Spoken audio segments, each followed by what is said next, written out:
पहले अपने शिव गुरु के चरणों में प्रणाम करती हूँ। मैया पार्वती के चरणों में प्रणाम करती हूँ।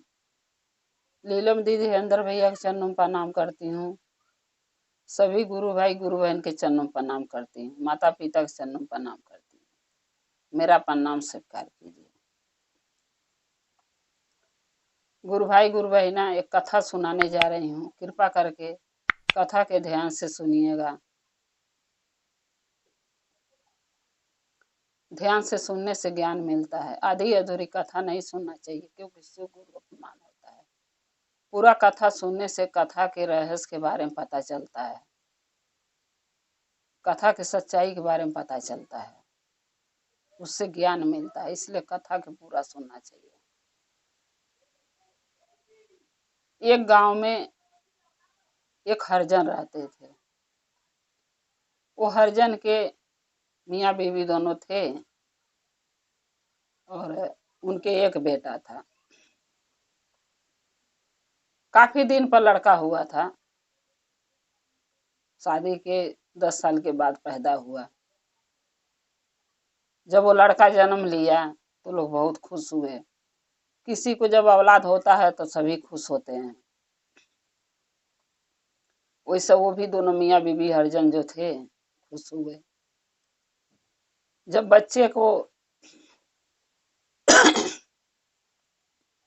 बच्चा जब छोटा रहता है और उसको बोलो, आवाज दो, चाहे ताली पीटो, तो अगर बच्चे को जब सुनाई देता है तो बच्चा उस तरफ घूमता है, सुनता है।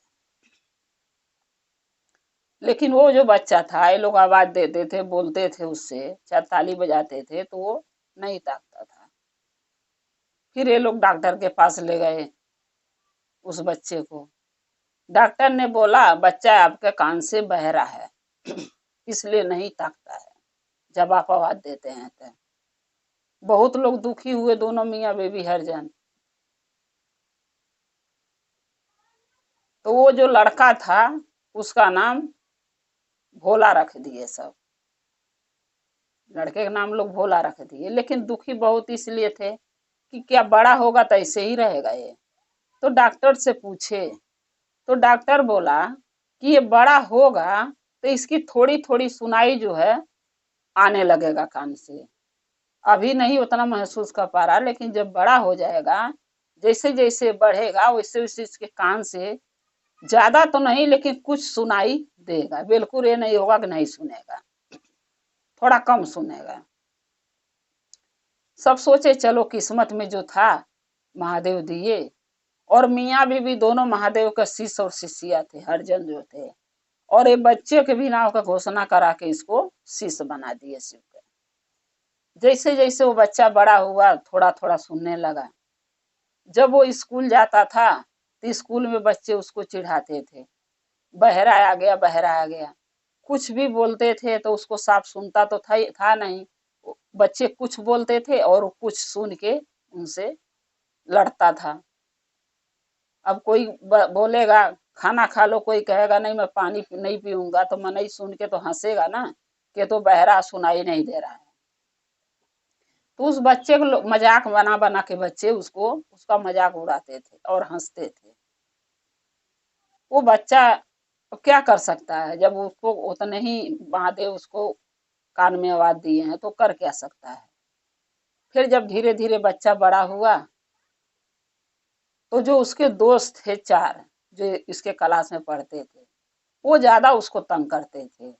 जब कले कले बच्चा जो है बड़ा हो गया, 12वीं पास कर लिया, तो जो दोस्त चारों थे वो बाहर कमाने चले गए और जो बच्चा था वो अपने घरे रहने लगा।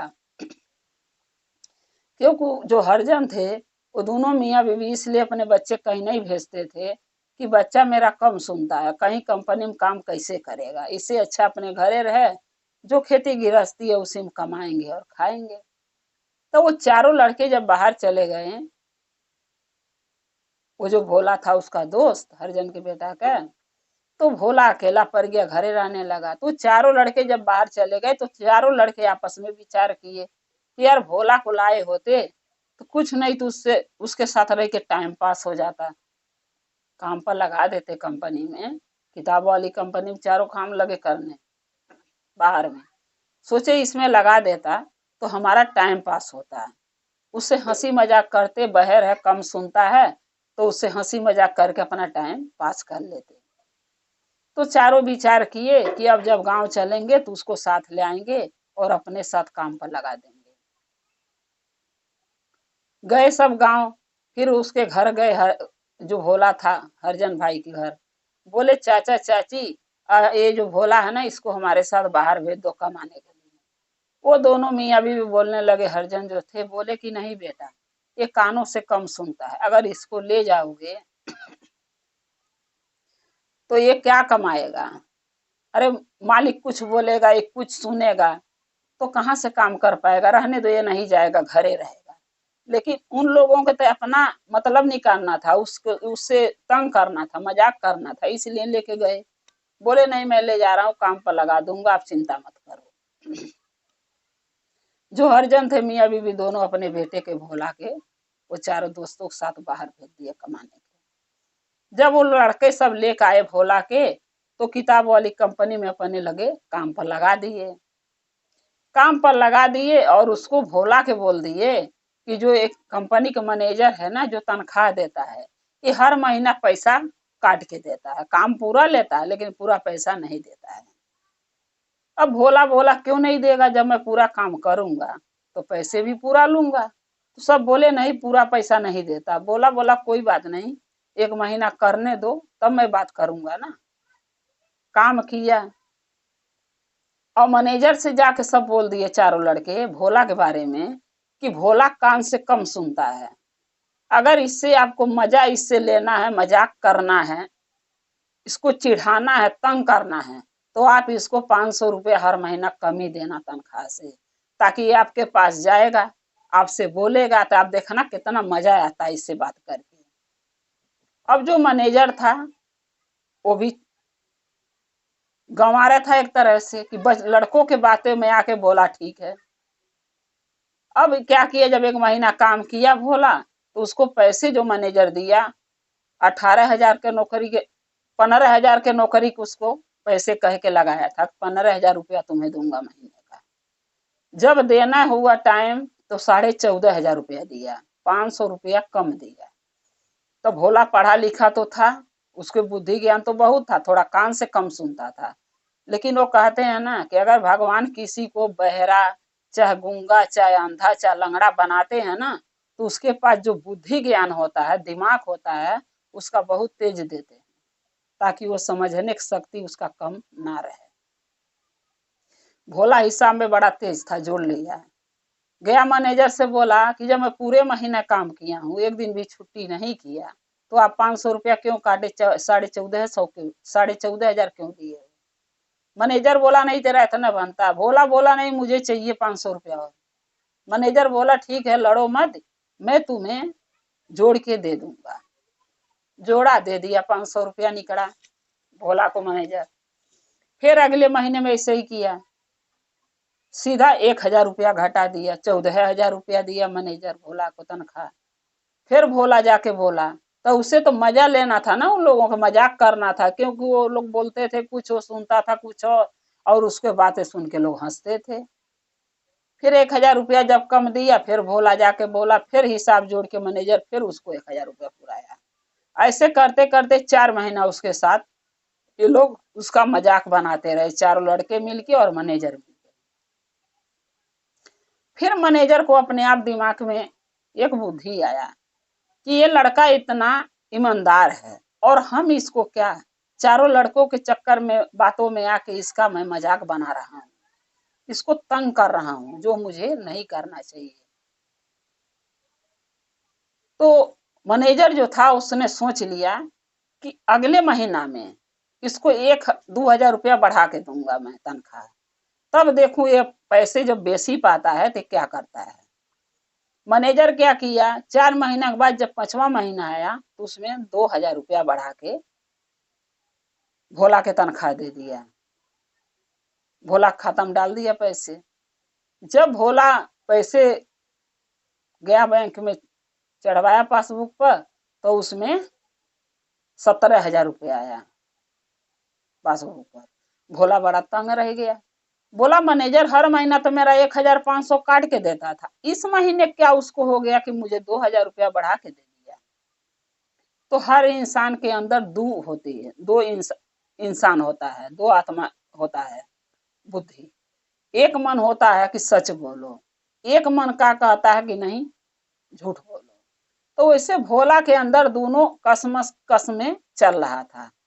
उसका दिल कह रहा था सच बोलो, दिमाग कह रहा था नहीं, दिया 2,000 रुपया तो मैं क्यों सच बोलूं, मेरा जो बेईमानी करता था, मुझे जो तंग करता था, आखिर बाद में देता था, तो मैं भी नहीं दूंगा। लेकिन उसका दिल कहता था नहीं, ये गलत है। अगर 2,000 रुपया मेरे पास आ गया है, चाहे जानबूझ के मैनेजर दिया हो और चाहे गलती से आया हो, लेकिन गलत तो गलत है। ये मेरा पैसा नहीं है, मेरे मेहनत का कमाई नहीं है, इसलिए मैं नहीं रख सकता हूँ, मुझे मैनेजर को लौटा देना चाहिए।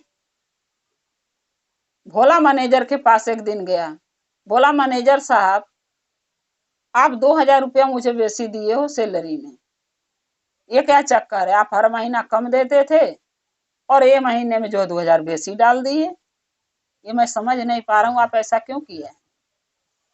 तो मैनेजर बोला कि भोला देखो, मैं जानबूझ के 2,000 रुपया तुम्हें दिया था, और तुम्हें का बहुत लोगों के मैं ऐसा किया, कितने लड़के आए, किसी को 500 बेसी दे दिया, किसी को 1,000 दे देता, किसी को 2,000, किसी को 3,000, लेकिन किसी ने आज तक मुझे पैसे नहीं लौटाए, ये सोच के रख लिया कि मेरा है, वो अपना समझ के रख लिए, क्योंकि उनका अपना नहीं था। लेकिन तुम पहला व्यक्ति हो ईमानदार, जो इतना 4 महीना में तुम्हें परेशान किया हूं, तुमसे मजाक किया, तुम्हें दुखी किया, लेकिन फिर भी तुम ईमानदारी दिखाई मेरे सामने कि 2,000 रुपया मैं जानबूझ के तुम्हारे खाता में इसलिए डाला था कि मुझे एक ईमानदार बंदा की जरूरत है इस कंपनी के लिए, और मैं तुम्हारी ईमानदारी 4 महीना में देख लिया था, और ये लास्ट परीक्षा था जो तुम्हारे खाता में 2,000 रुपया बेसी दे के तुम्हारा परीक्षा में ले रहा था कि तुम्हारे अंदर में जो है दिल, वो सच्चा है कि झूठा है। क्योंकि मुझे एक बंदा चाहिए इस कंपनी के, अकेला नहीं चला पा रहा हूँ, मुझे एक बंदा चाहिए ताकि मेरे साथ वो काम कर सके, जो मैं कहूँ वो करे और ईमानदारी से करे। तो भोला बोला कि मैनेजर साहब, अगर आप ऐसे ही बोल दिए होते कि आपकी हमारा आपको जरूरत है, तो हम ऐसे ही आपके काम में हाजिर हो जाते, आपको ये करने की जरूरत क्या पड़ी। बोला नहीं, मैनेजर बोला नहीं बोला, यही तो अच्छा और बुरे का पहचान होता है कि किसके मन में पाप है, किसके मन में नहीं है, किसके मन में झूठ है, किसी के मन में सच्चाई है। भोला बोला तो ऐसे क्या पता आपको चला मेरे मन से, मेरे दिल से। बोला मैनेजर, मैं ये समझ गया हूं कि तुम सच्चा बंदा हो, एक महादेव का सच्चा बंदा तुम हो भेजा हुआ, जो कि कभी बेईमानी नहीं कर सकते हो। तब मैनेजर बोला कि भोला, आज से तुम्हें, मुझे एक बंदा इसलिए इस कंपनी के लिए चाहिए कि मैं कंपनी के अंदर का संभालता हूँ, बाहर के लिए एक बंदा चाहिए कि कहीं माल जा रहा है तो गाड़ी के साथ जा, और कितना माल उसको देना है और कितना उससे पेमेंट लेना है, पैसा वो लेके आए और बैंक में ले आके डाले, और बैंक से जरूरत पड़े तो हमें पैसे निकाल के लाके दे। ऐसा बंदा मुझे चाहिए था, और बहुत दिन से ऐसा बंदा ढूंढ रहा था, लेकिन कोई ईमानदार बंदा मुझे मिला नहीं। पहला व्यक्ति हो जो तुम मिले हो। आज से, मैनेजर बोला, आज से भोला, तुम्हारा तनख्वाह मैं 20,000 करता हूँ महीने का, यानी 5,000 बढ़ा दिया, और बोला कि मेरे साथ काम करोगे या तुम्हें फोरमैन के तौर पर तुम्हें नौकरी में इस कंपनी में देता हूँ, आज से तुम फोरमैन हो, सबसे काम कराओगे, और जो बाहर का काम बताया हूँ, माल ले जाना और माल ले आना काम के लिए, पैसे देना और पैसे वहां से ले आना, माल जहां दोगे, खात बैंक में डालना, बैंक से निकालना, ये तुम्हारा जिम्मेदारी है, क्योंकि तुम्हारे इतना सच्चा बंदा मुझे नहीं मिल सकता।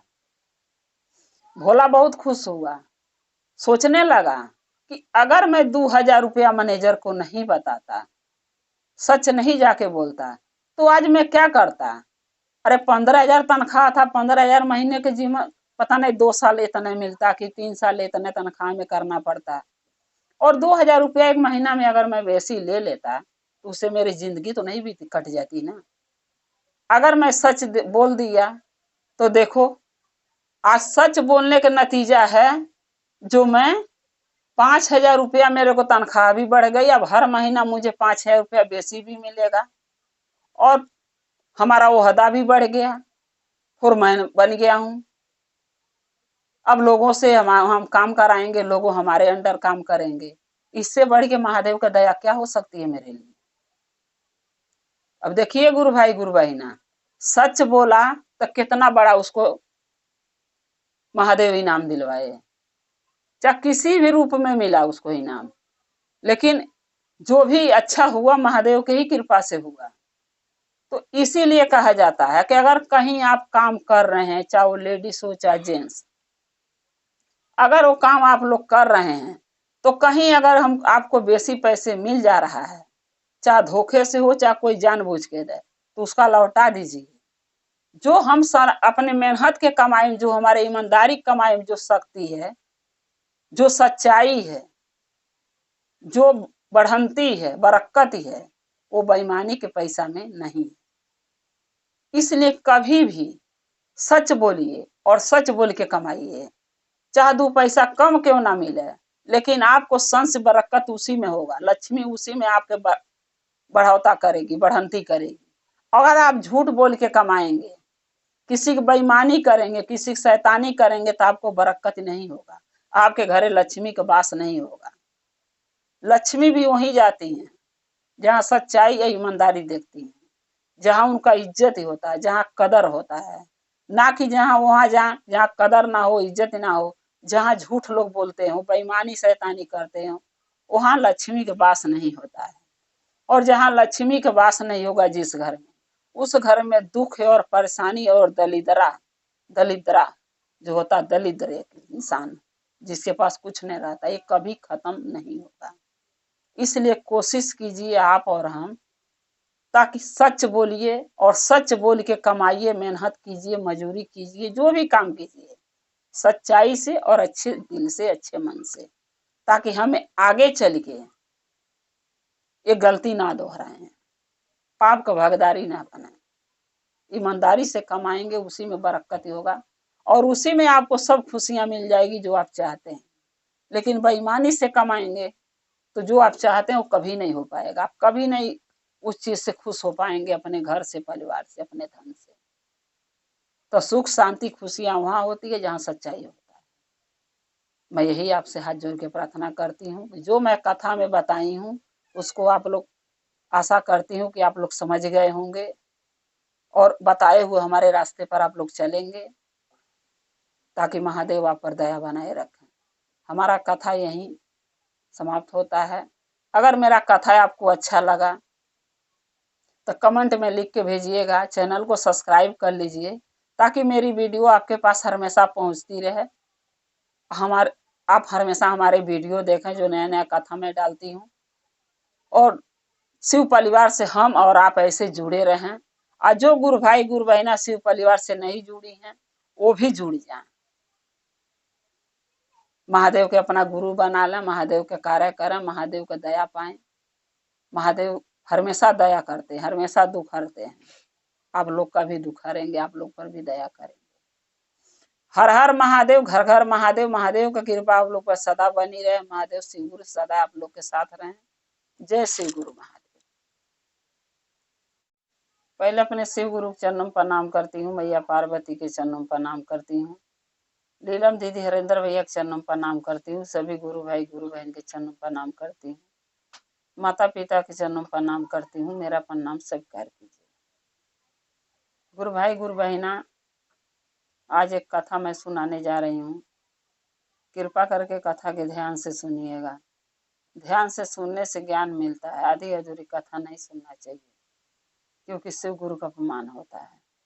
पूरा कथा सुनने से कथा के रहस्य के बारे में पता चलता है और कथा में क्या बताया गया है, क्या समझाया गया है, इसके रहस्य के बारे में पता चल जाता है। इसलिए कथा को हमेशा पूरा सुनना चाहिए। एक गांव में एक धोबिन रहती थी और उस गांव में बहुत गुरु भाई गुरु बहना थे। जो कि चर्चा भजन करते थे, महादेव के दया मांगते थे, चर्चा करते थे, नमन करते थे। बहुत से गुरु भाई गुरु बहना थे। उसी गांव में एक गुरु भैया थे जो हारमोनिया बजाते थे, लेकिन उनके हाथ में बहुत सा जस था। अपने हाथ से जो भी किसी को कुछ दे देते थे, उसका मनोकामना जरूर पूरा हो जाता था। क्योंकि महादेव के कहते हैं ना कि कोई कोई महादेव के एक सच्चा भक्त होता है, और कोई कोई होता है बस दिखावटी के लिए शिव गुरु के अपना गुरु बना रखा है। दिल से कोई भी कार्य आप करेंगे, चाहे किसी को आशीर्वाद देंगे तो जरूर फलित होता है। वैसे गुरु भैया थे। कोई भी चीज, किसी के कोई भी दुख परेशानी होता था, अगर अपने हाथ से कुछ भी उठा के दे देते थे तो उसको भला ही होता था। उसी गांव में वो जो एक जात की धोबिन थी जो उसी गांव में रहती थी, वो बेचारी के औलाद नहीं थे। औलाद नहीं थे, दोनों मियाँ बीवी। बस वही था कि अपना जो उनका रोजी रोजगार है, कपड़ा लत्ता धोना, ले आके घर से मांग के धोना, प्रेस करना, देना, वही काम वो दोनों करते थे। लेकिन जिस रास्ते से वो दोनों मियाँ बीवी जाते थे, उस रास्ते से हमेशा औरत ही औरत को दुश्मन होती है। गुरु भाई गुरु बहन, आदमी कोई भी बुरा कर्म करके आ जाएंगे, लेकिन उनको जब कोई कुछ कहेगा तो आदमी सबसे पहले लड़ जाते हैं आदमी के लिए। और वो क्या कहते हैं कि चलो कोई बात नहीं, अगर वो गलती कर दिया तो क्या हो गया, वो मर्द है, उसको कोई अंगुली नहीं उठाता है। लेकिन वही गलती अगर एक लेडीज करती है तो लेडीज पर अंगुली उठा देती है। उसका दुख, उसका परेशानी, उसका कष्ट कभी एक लेडीज का नहीं समझती है। बस ये सोचती हैं कि ये बुरी है तो मतलब बुरी बना दो इसको। लेकिन एक बात बताइए आप लोग, क्या कोई भी औरत चाहती है कि मैं माँ न बनूं? सभी चाहती हैं माँ बनना, क्योंकि औरत पूरी जब होती है जब माँ बनती है। जब माँ बन जाती है तो औरत की जिंदगी पूरा हो जाता है, और नहीं माँ बन पाती है किसी भी कारण से तो औरत की जिंदगी अधूरी होती है। लेकिन इसमें उस औरत के क्या कसूर है कि जो माँ नहीं बन सकती? लेकिन औरत क्या करती हैं, औरत को ही दोष देती है। कभी भी कोई भी गलती हुआ, औरत ही औरत के दोष देती हैं, उंगली उठाती हैं उसके ऊपर। वैसे वो जो धोबिन थी जाति के दोनों मियाँ बीवी, उसके ऊपर लोग उंगली उठाती थी लेडीज। कभी भी वो जिस रास्ते से मियाँ बीवी जाते थे, उस रास्ते से हमेशा औरत चार गो इकट्ठा हो जाती थी या कहती थी कि देखो बाझिन जा रही है, इसको औलाद नहीं है। इस बाझिन के, कोई कहती थी बाझिन का मुंह देखना दोष है, अगर मैं इसका मुंह देख लेती हूँ तो पूरा दिन मुझे खाना नहीं मिलता है, पूरा दिन मेरा अशुभ जाता है। कोई औरत तो ये भी कह देती थी कि अगर इसके मुंह देखते हैं तो कुछ न कुछ घर में कलेश होता है हमारे। कोई कहती थी क्या बंजर जमीन पर कभी फसल उगा है? तो इसी तरीके ये जो बाझिन है, इसका कोख बंजर हो गया है, इस पर कभी फसल नहीं उग सकती, यानी कभी ये मां नहीं बन सकती। वो बेचारी धोबिन हमेशा रोती रहती थी, परेशान रहती थी, दुखी रहती थी, लेकिन शिकायत कभी किसी से नहीं करती थी और उलट के जवाब नहीं देती थी। हर वक्त जहां भी लेडीज को घर से बेचारी निकलती थी, तहां लेडीज चार जुट के, अरे देखो वो बाझिन जा रही है, देखो बाझिन जहां पैर रख दो धरती बंजर हो जाता है, देखो क्या बाझिन के कोख में कभी फल उग सकता? कभी नहीं। इसका मुंह देखल दोष है।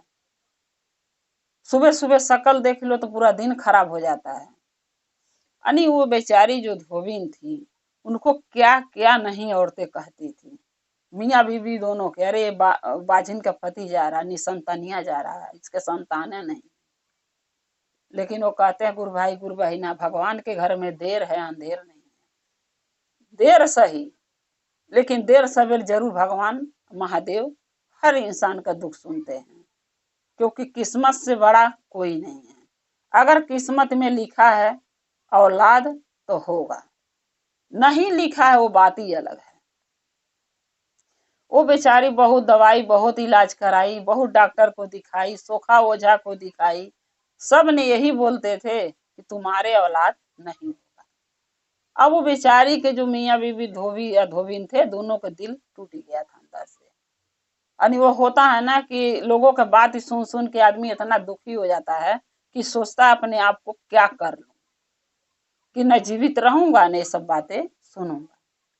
लेकिन वो दोनों मियाँ बीवी किसी के जवाब नहीं देते थे, ये सोच के कि मेरी किस्मत में अगर दुख लिखा है, औलाद नहीं लिखा है, तो इसमें हमारी गलती है। जरूर पिछले जन्म में कुछ मैं बुरा किए होंगे, जो इस जन्म में मुझे औलाद महादेव नहीं दे रहे हैं। वो अपने ही के कोसते थे, दूसरे के दोष नहीं देते थे, न दूसरे को बुरा कहते थे कि मुझे ऐसा क्यों बोल रहे हो। एक दिन क्या हुआ, उसी गांव में शिव चर्चा हो रहा था, तो कोई उससे धोबी से बोला था कि जो भैया हारमोनिया बजाते हैं शिव चर्चा में, वो भैया का हाथ बहुत बढ़िया है, अगर कुछ भी वो चर्चा में से आपको उठा के दे देंगे, चाहे महादेव का दया हो चाहे भभूत हो, और अगर आप खा लोगी तो आपकी भी गोद भर जाएगा, महादेव आपको भी औलाद देंगे। अब वो धोबी क्या, जब चर्चा के सुनी कि गांव में थोड़े दो घर के बगल में चर्चा हो रहा था, अपने पति से धोबिन बोली कि आप कहते तो मैं चर्चा सुनने जाती, क्योंकि मेरा चर्चा में जाने का बहुत मन है। चारों ओर से निराश होकर आ गई हूँ, बस एक महादेव के दरबार में आज तक नहीं पहुंची हूँ। अब मैं चाहती हूँ महादेव के दरबार में पहुंच के चर्चा में मैं भी अपनी हाजिरी लगाऊं, महादेव से दया मांगू, महादेव का नमन करूं और चर्चा भजन सुनूं, और जो गुरु भैया हैं उनसे मिलूं। बहुत उनका लोग नाव ले रहे हैं कि उनके हाथ में बड़ा जस है, कुछ भी दे देते हैं तो तुम्हारा काम हो जाता है, तो मैं उनसे मिलना चाहती हूँ। मैं चाहती हूँ चर्चा में जाऊं और उनसे मिल भी लूं।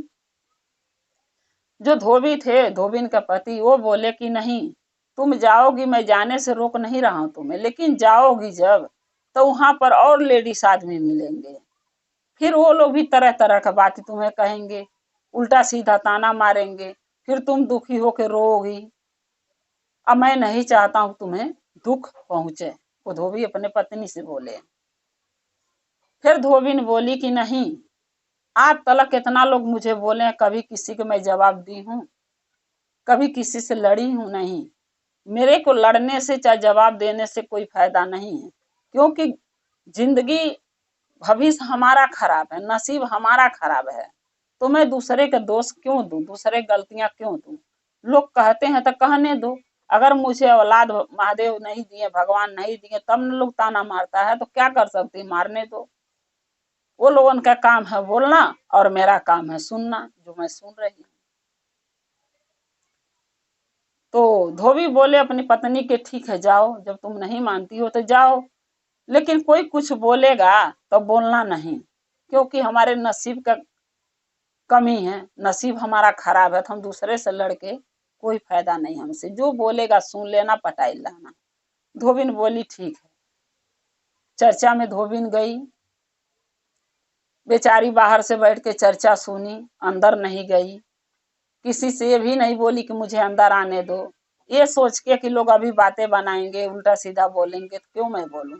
सबके पीछे बैठ के सुनी, फिर भी लोगों की जो लेडीसें होती हैं ना, उनकी नजर पर ही जाता है, क्योंकि जो गलत होगा उसकी नजर चारों ओर घूमता रहता है, चक्कर पकड़ चक्कर पकड़। दो चार लेडीज देख गई, फिर लगी वहां उसको बोलने, अरे आई है महादेव का दया मांगने, आई है महादेव से दया मांगने, आई है महादेव से प्रार्थना करने की कि औलाद है, इसको औलाद महादेव दे दें। वही कोई कहती थी अरे वो बंजर ही है, बंजर में थोड़ी फल उगेगा, कभी महादेव इसको औलाद नहीं देंगे। जब डॉक्टर मना कर दिया तो महादेव कहाँ से देंगे। अब सब बेचारी सबकी बातें सुनी और सुन के चुपचाप चर्चा सुनती रही, महादेव से दया मांगती रही, महादेव का नाव लेती रही, नमः शिवाय की जाप करती रही, जो उसको आता था वो करती रही अपने मन से। बाकी तो उसको 3 सूत का तो पालन आता नहीं था, क्योंकि शिष्या नहीं थी, कोई बताया नहीं था कैसे 3 सूत कहते हैं। लेकिन लोग का देख देख के जैसे लोग कर रहे थे बैठ के चर्चा में, वैसे वैसे वो भी बेचारी करती थी, दया मांगती थी, महादेव से प्रार्थना करती थी। जब चर्चा भजन समाप्त हुआ, विराम हुआ, आरती हो गया, जब प्रसाद बंटने लगा तो बहुत भीड़। भाई प्रसाद लेने तो सभी कोई उठ के हाँ हाँ करने लगता, हमें दो हमें दो। अब बेचारी सोची कि गुरु भैया से मैं मिलूं कैसे, जिससे मिलने आई हूँ, जो हारमोनिया बजाते हैं। फिर सोची कि चलो भीड़ खत्म होगा तो मिल लूंगी, अपना परेशानी उनके सामने बताऊंगी।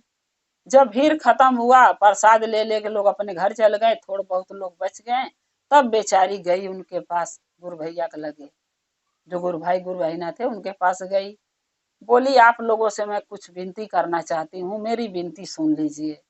सब बोलने लगे अरे बोलो, कोई बात नहीं, हम लोग सुनेंगे, हम लोग क्यों चर्चा में हैं, किसी का दुख किसी की परेशानी सुनने के लिए। आपको कोई कष्ट है, कोई दुख है तो आप बताओ हमें, अगर हमारे लायक सेवा होगा तो हम जरूर तुम्हारे सहायता करेंगे। क्योंकि गुरु भाई गुरु बहिना हर जगह के अच्छे होते हैं। चर्चा का मतलब यही है, शिव के शिष्य बने हैं तो इसका मतलब यही है कि अगर कोई हमारे बीच दुखी आ गया, अपनी परेशानी हमें बता रहा, तो उसकी परेशानी सुनना चाहिए और उसकी परेशानी के कष्ट दूर करने के लिए कुछ न कुछ रास्ता निकालना चाहिए, अगर मेरे बस में है तो वो लोग भी बोले अगर मेरे बस में है तो मैं तुम्हारी परेशानी का हल जरूर निकालूंगा, बताओ।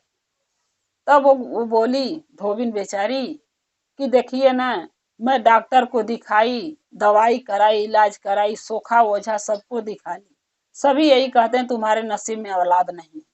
और एक औलाद बिना, चाहे वो लड़की हो जाती चाहे लड़का, अगर हो जाता तो मेरे भी बाझिन का नाव मेरे किस्मत से दूर हट जाता, क्योंकि मेरे माथे पर बाझिन लिखा गया है। दुनिया बाझिन के नाव से मुझे नाव धर दिया है, बाझिन के नाव से बुलाता है, बाझिन के नाव से तरह तरह के लोग बात बता बोलते हैं, ताना मारती हैं लेडीज। अब मैं दिखाना नहीं चाहती हूँ किसी को अपना, क्योंकि मैं लोगों को बातें सुन सुन के इतना दुखी हो गई हूँ कि अपने आप को कोसती हूँ कि कौन से जन्म में कौन सा पाप करी जो इस जन्म में महादेव मुझे औलाद नहीं दी। तब गुरु भाई गुरु बहिना बोले कि आप अच्छी जगह आई हो, टेंशन मत करो, आपके परेशानी का हल जरूर हम लोग निकालेंगे। तो जो गुरु भैया हारमोनिया बजाते थे वो लगे बताने, बोले देखो अगर चाहती हो कि तुम्हें महादेव औलाद दें तो कुछ चीजें हैं जो आपको करना पड़ेगा। वो धोबिन बेचारी बोली कि आप जो भी कहेंगे वो मैं सब करूंगी, आप बस बताइए, मैं कोई चीज के लिए मना नहीं करूंगी, जो भी आप कहेंगे, कष्ट से कष्ट पर काम बताएंगे, कितनों भी मुश्किल काम होगा उसको मैं करूंगी, लेकिन आप बताइए। तब जो हारमोनिया गुरु भैया बजाते थे वो बोले कि देखो ये जो दया है, कोई इसको भभूत कहता है, जो अगरबत्ती हम लोग जलाते हैं चर्चा में, बोले कोई इसको भभूत कहता है, कोई महादेव का दया कहता है। और जब चर्चा समाप्त होता, विराम होता है, तो लोग जाने लगती हैं लेडी, तो सब थोड़ा थोड़ा थोड़ा थोड़ा उठा के अपने घर ले जाता है। इसमें बहुत शक्ति है, बहुत दया है महादेव का इसमें। और जो भी सच्चे मन से इस चीज को अपने घर ले जाके और नीति और धर्म से वो कार्य करता है, इस चीज के उपयोग करता है सही काम में, वो कभी दुखी नहीं रहता है। मैं आपको एक मुट्ठा भभूत उठा के आपको दे रहा हूँ, महादेव का दया, और आप कागज में ले लीजिए, कागज में लेके आंचल में बांध लीजिए और इसको घर ले जाइए।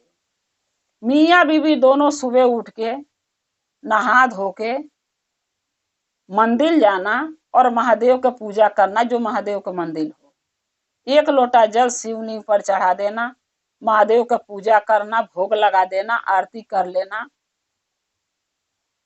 और 3 सूत्र का पालन करना।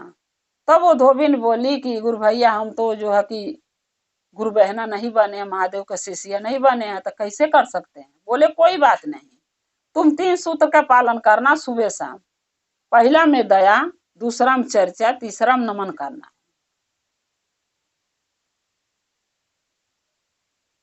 3 सूत्र का पालन करोगे और सुबह शाम इसमें से 1 चम्मच भभूत निकाल के यानी दया महादेव के 2 गिलास में घोर लेना, आधे आधे चम्मच डाल के, और घोर के मियाँ बीवी दोनों सुबह शाम पीना।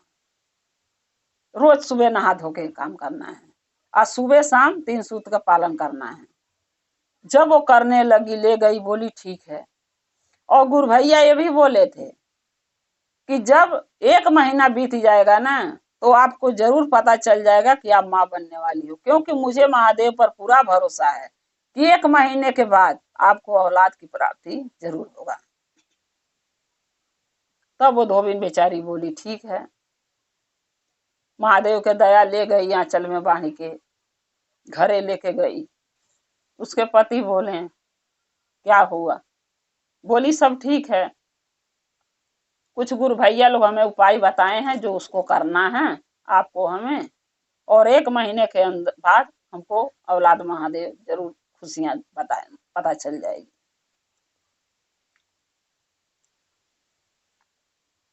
बोले ठीक है। वो क्या करी बेचारी, दोनों टाइम जैसे वो बताए थे वैसे दोनों मियाँ बीवी करने लगे। 1 महीना जब बीता तो पता चेक कराई तो पता चला। फिर जब 1 महीना के बाद चेकअप कराई तब डॉक्टर ने बोला कि तुम माँ बनने वाली हो।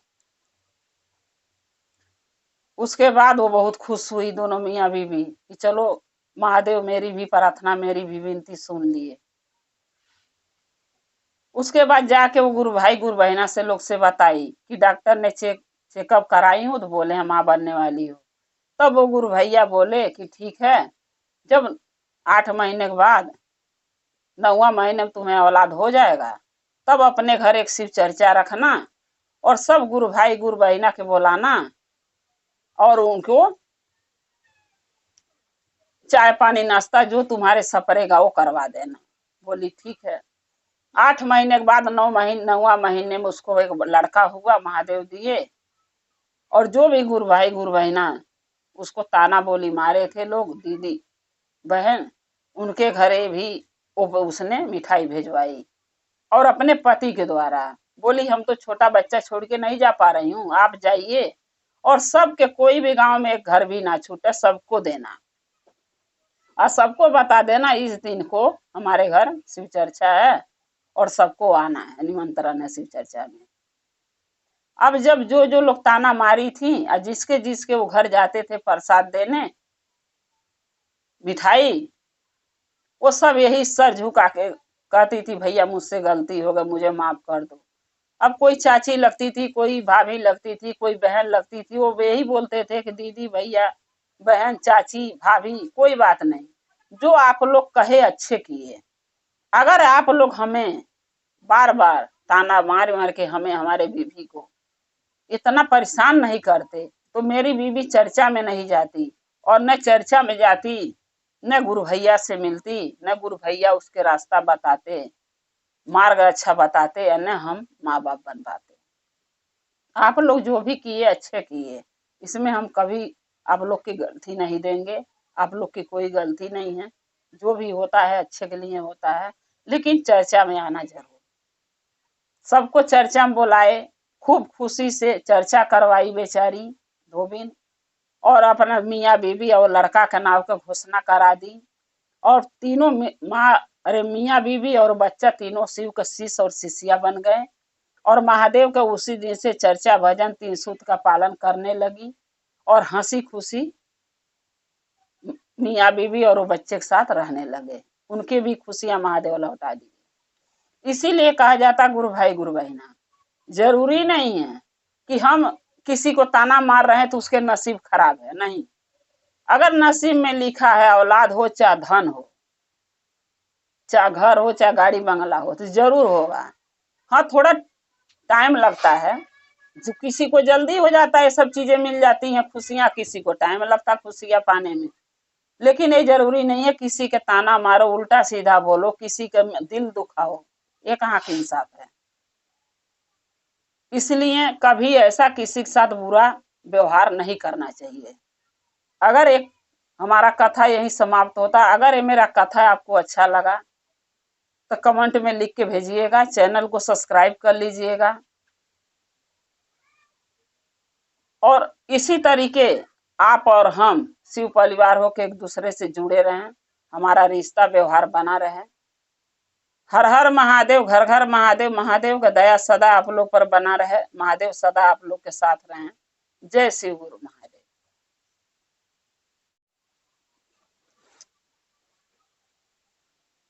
पहले मैं शिव गुरु के चरणों में प्रणाम करती हूँ, मैया पार्वती के चरणों में प्रणाम करती हूँ, नीलम दीदी हरिंदर भैया के चरणों में प्रणाम करती हूँ, सभी गुरु भाई गुरु बहन के चरणों में प्रणाम करती हूँ, माता पिता के चरणों में प्रणाम करती हूँ। मेरा प्रणाम स्वीकार कीजिए। माया ने लिख के भेजा है, माया देवी ने, कि मैं महादेव से दया कैसे मांगू, कैसे महादेव का दया मुझे मिलेगा। तो माया जी आज हम आपको बता रहे हैं कि अगर चाहती हैं आपकी महादेव का दया आपको मिले, तो सबसे पहले आपको महादेव का शिष्य बनना पड़ेगा।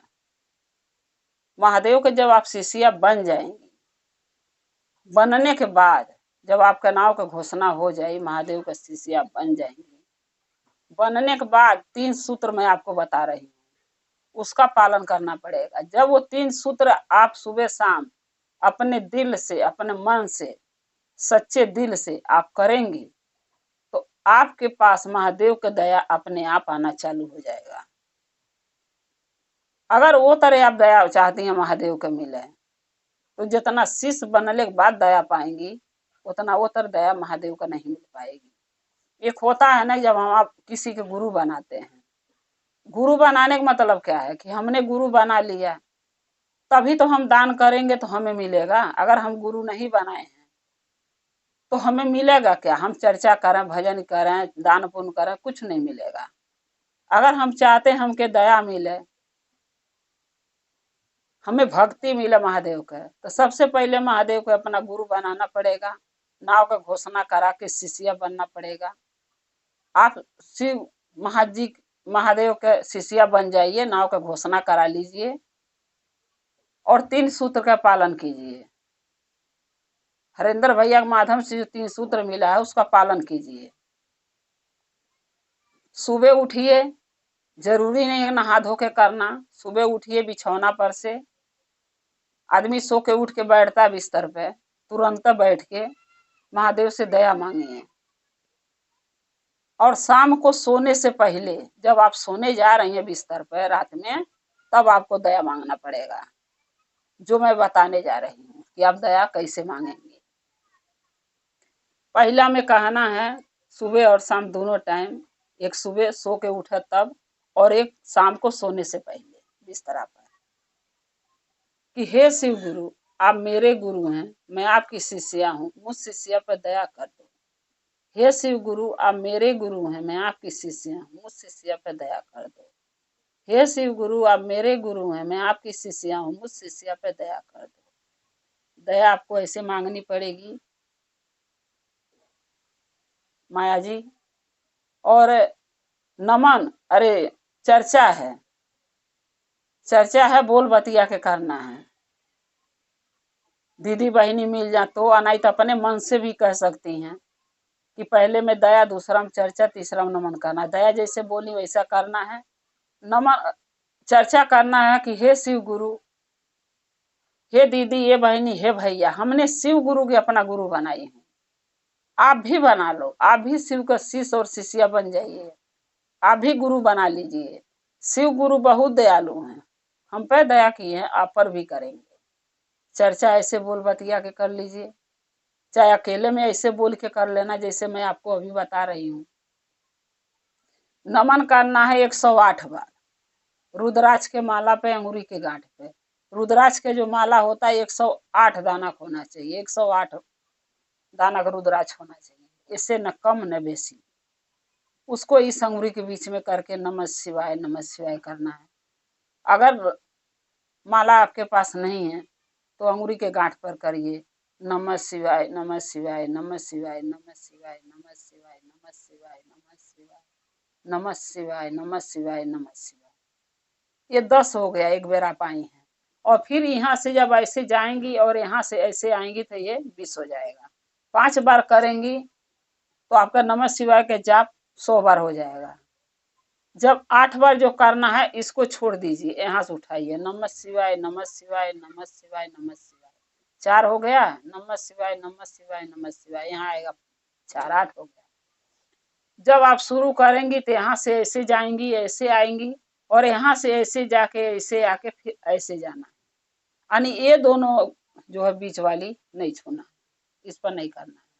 खाली नमः शिवाय, सांस लो नमः, छोड़ो शिवाय। आप ये 3 सूत्र अगर कर लेंगी तो मुझे अपने महादेव पर पूरा भरोसा, पूरा विश्वास है कि जो भी आपके घर में, आपके पास, आपके साथ दुख परेशानी कष्ट है, जिससे आप परेशान रहती हैं, वो महादेव दूर कर देंगे। वो दुख आपका दूर हो जाएगा, वो कष्ट खत्म हो जाएगा। लेकिन दोनों टाइम, सुबह शाम, सो के उठा तब बिस्तर पर, और सोने जागरात में तब। ये 3 सूत्र का पालन करना है आपको, और महादेव के शिष्य और शिष्या बन जाइए, नाम का घोषणा करा लीजिए, महादेव के गुरु बना लीजिए, तभी आपको दया मिल पाएगा और आपकी परेशानी शिव गुरु दूर कर पाएंगे।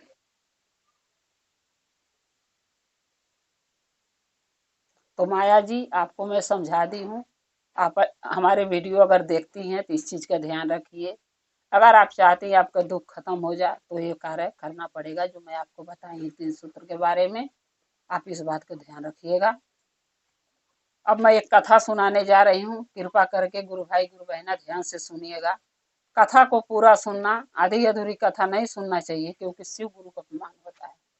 पूरा कथा सुनने से कथा के रहस्य के बारे में पता चलता है, और ज्ञान भी मिलता है कि कथा में हमने क्या सुना और क्या सीखा। इसलिए कथा को हमेशा पूरा सुनना चाहिए।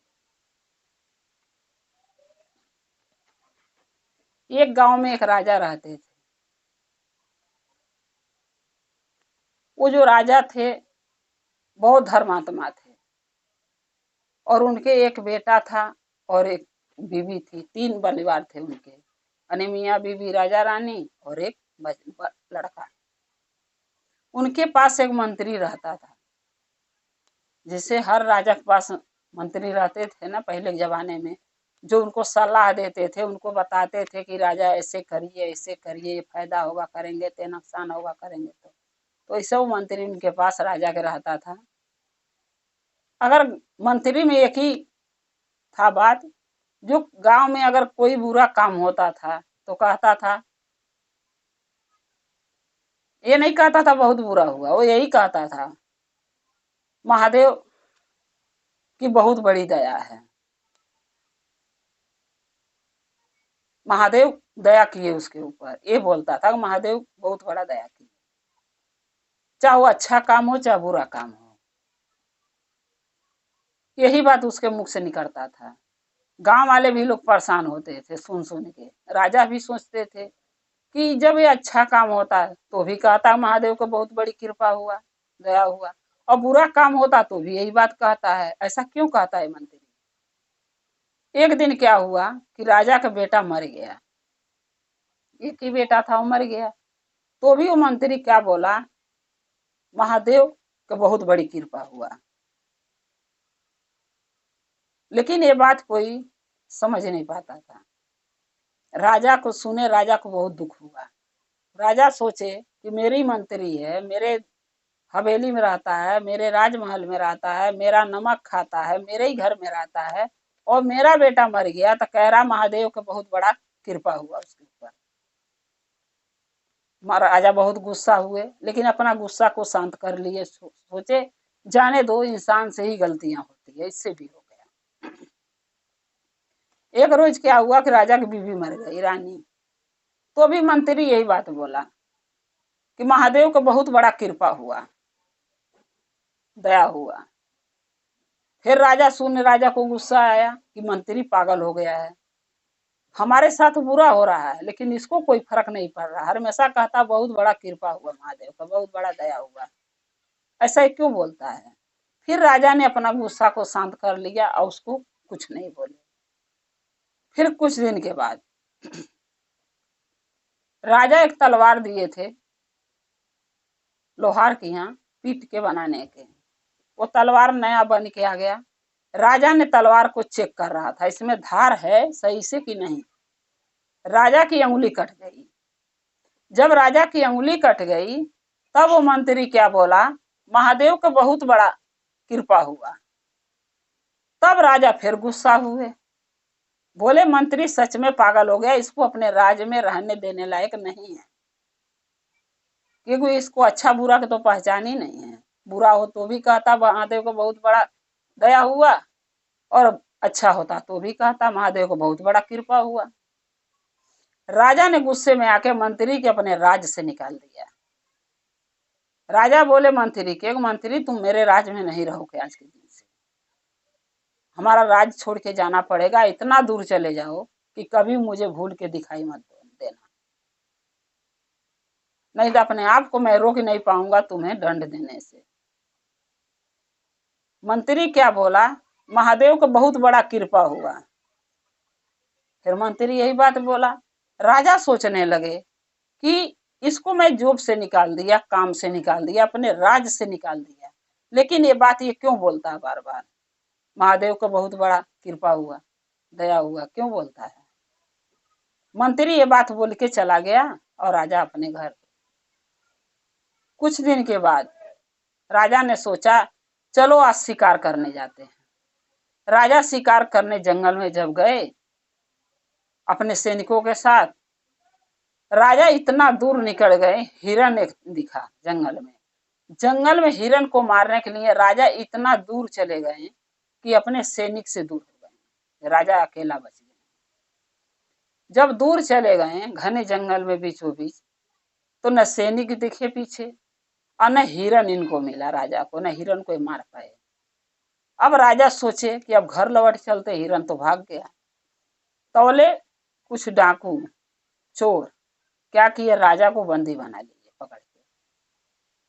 राजा ने पूछा क्यों बंदी बनाए हो, तो वो चोर ने बोला, वो डाकू ने, कि मैं अपने सरदार के पास ले जाऊंगा और तुम्हारी आज बलि चढ़ेगी काली माई के मंदिर में। राजा सोचे कि चलो ठीक है, अरे बीवी भी नहीं है, बच्चा भी नहीं है, तो क्या करूंगा जी के, ऐसे ही लिखा है मरने के, ऐसे ही मर जाएंगे। राजा बहुत आराम से उसके साथ चले गए।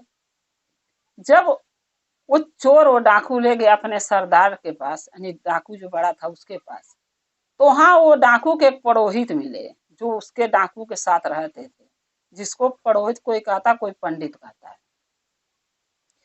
बस क्या हुआ कि जब वो पुरोहित यानी वो पंडित देखे राजा को, तो सारी जो पुरोहित थे गमजानी थे, राजा के सारी बात जान गए कि इनके मन में क्या चल रहा है। तब वो पुरोहित राजा से बोले कि राजा ये बताइए आपका बेटा तो ठीक है। तो राजा बोले कि पुरोहित जी मेरा बेटा कैसे ठीक रहेगा, मेरा बेटा तो मर गया, इस दुनिया में है ही नहीं, और कहाँ है, कैसे मैं कैसे बता सकता हूँ कि मेरा बेटा ठीक है कि नहीं है। तब वो जो पुरोहित थे, चोर के सरदार के जो पुरोहित थे पंडित जी, तब वो बोले राजा को कि राजा तब तक तुम्हारा सीना जल के छल्ली हो गया होगा, क्योंकि जिसका जवान बेटा मर जाए उसके आत्मा पर इतना बड़ा जख्म होता है कि जल जाता है। तो राजा बोले हाँ पुरोहित जी मेरा भी आत्मा जल गया है, दुखी हो गया है, क्या करूं, जब औलाद हमारा जवान चला गया तो आत्मा तो जलेगा ना। फिर वो पुरोहित क्या बोले कि राजा साहब ये बताइए आपकी बीवी तो ठीक है। तब वो राजा बोले कि अरे पुरोहित जी मेरी बीवी कहाँ ठीक है, मेरी बीवी भी नहीं है, वो भी मर गई है, हमें छोड़ के चली गई।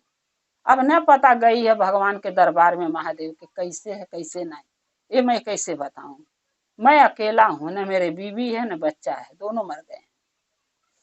तब वो पुरोहित जो पंडित था चोरों के सरदार का, तो क्या बोले पुरोहित कि राजा तब तक आपका एक अंग जल चुका है, क्योंकि जिसके जवान बीवी मर जाती है, बीवी जो पत्नी होती है पति के आधा अंग होती है, यानी अर्धांगिनी होती है, और जब वो अर्धांगिनी मर गई है तो आपका आधा अंग जल चुका है।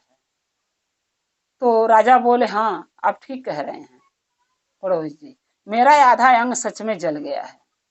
अरे बेटा मारा तो करेजा जल गया उसके जवानी पे मरने से, और बीवी मर गई तो आधा अंग मेरा जल गया है, मेरे पास कुछ नहीं बचा है, बस मैं एक सांस ले रहा हूँ, एक शरीर यही बचा है, अंदर से मेरा आत्मा इच्छा जीने का नहीं है। आप बलि चढ़ाना तो आप चढ़ा दीजिए, क्योंकि मैं भी जिंदा रहना नहीं चाहता हूँ। किसके लिए जीऊँ? जिसके बीवी मर गए जवान, बेटा मर गए जवान, उसको जी के राजा के क्या फायदा है? जब वो पुरोहित राजा के अंगुली की तरफ देखे तो राजा की अंगुली भी कटी थी। तब वो पुरोहित जो है अपने सरदार जो था चोरों का राजा, उसको बोले कि अब ये राजा की बलि नहीं चढ़ सकती, किसी दूसरे इंसान के पकड़ के लाओ। तब वो जो सरदार था चोर, वो बोला क्यों पुरोहित जी आप ये बात क्यों बोले? तब वो पुरोहित जी बोले कि देखिए, राजा के बेटा मर गया जवान तो उनका करेजा अंदर से जर चुका है, राजा के जवान बीवी मर गई तो उनका आधा अंग जर गया है, और अंगुली भी राजा का कट चुका है। तो बलि वो इंसान के चढ़ता है जिसका शरीर न अंदर से जला हो, न अंदर से चोट पहुंचा हो, और न कटी पीटी हो। वो साबुत इंसान चाहिए जिसकी बलि चढ़ेगा काली माई को। ये राजा का बलि चढ़ा के काली माई के आप प्रसन्न नहीं कर सकते, क्योंकि पहले से अंगुली भी कट गई, इनकी बलि तो पहले चढ़ चुकी 3 बार। एक बार बेटा मारा तब, एक बीबी मरी तब, अंगुली कट गया तब। अब ये बलि चढ़ाने के काबिल राजा नहीं बचे। जो चोरों का सरदार था वो क्या किया, राजा को छोड़ दिया। बोला ठीक है राजा जाइए अपने राजपाट संभालिए, मैं किसी और को ले आऊंगा, किसी दिन देखूंगा। जब राजा अपने घर आए तो राजा अकेले में बैठ के बात सोचने लगे कि एक अंगुली कटने से मेरा जान डाकू ने छोड़ दिया, बचा दिया, नहीं तो आज मैं बलि चढ़ जाता। इसके मतलब जो मेरा मंत्री था वो सही था। आज अंगुली नहीं कटा होता तो मेरा जान नहीं बचता, तब तो मैं आज बलि चढ़ जाता। ये अंगुली ने मेरा जान बचाया है।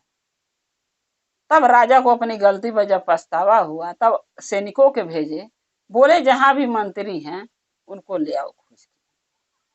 खोजते खोजते राजा का सैनिक गए और मंत्री मिले, और मंत्री को बोले कि राजा बुलाए हैं चलो। मंत्री ने बोले कि जब राजा हमको देश निकाला दे दिया तो मैं किस लिए चलूं? अब मैं क्या गलती किया हूं जो हमको बुला रहे हैं? राजा को सैनिक ने बोले कि कोई बात नहीं है, आप उतना दिन वहां रहे हैं, राजा साहब का सेवा किए, राजा साहब का नमक खाए, कम से कम एक बार चल के सुनना बनता है ना आपको कि राजा साहब क्यों बुलाए। मंत्री ने बोला ठीक है चल रहा हूँ। मंत्री साथ में गए राजा को। जब साथ में गए मंत्री राजा के सैनिक के, तब जाके मंत्री राजा से पूछे कि राजा साहब मुझे क्यों यहाँ बुलाया गया, अब मैं क्या गलती किया? न मैं आपके राज में हूँ कि मैं कुछ बोला, तो मेरे को आप क्यों बुलाए बता दीजिए। तब राजा बोले कि मंत्री आज जो अंगुली मेरा कटा ना, इसके वजह से मेरा जान बच गया, नया डाकुओं ने मेरे को काली माई के बलि चढ़ा दिया होता है, ये अंगुली कट गया इसीलिए मेरा जान बच गया। क्योंकि कोई अंग अगर इंसान का कटा हो तो उसकी बलि काली माई के सामने नहीं चढ़ सकता, इसलिए मेरा जीवन बच गया। इसके मतलब तुम सही थे, मैं तुम्हारी बातें समझ नहीं पाया, इसलिए तुम्हें मैं गांव देश निकाला दे दिया, लेकिन तुम सही थे। आज अंगुली नहीं कटा होता तो मैं बलि चढ़ जाता डाकुओं के हाथ, काली माई के लिए बलि चढ़ जाता मेरा, तो मैं तो मर जाता। तो मंत्री बोला ठीक राजा साहब, जो भी कार्य होता है ना, चाहे महादेव जो भी अच्छा बुरा करते हैं किसी भी मनुष्य के इंसान के साथ, वो कहीं न कहीं उसमें सच्चाई होती है, लेकिन हम इंसान उसको समझ नहीं पाते हैं। सीधा क्या कहते हैं कि भगवान ने हमारे साथ गलत किया, महादेव ने हमारे साथ गलत किया। वो गलत नहीं करते हैं, कहीं न कहीं उसमें भलाई होती है। वो इंसान का जो कार्य उसके साथ बुरा चाहे अच्छा होता है। राजा बोले हाँ ये तो ठीक है, तुम्हारी बात मैं मानता हूँ।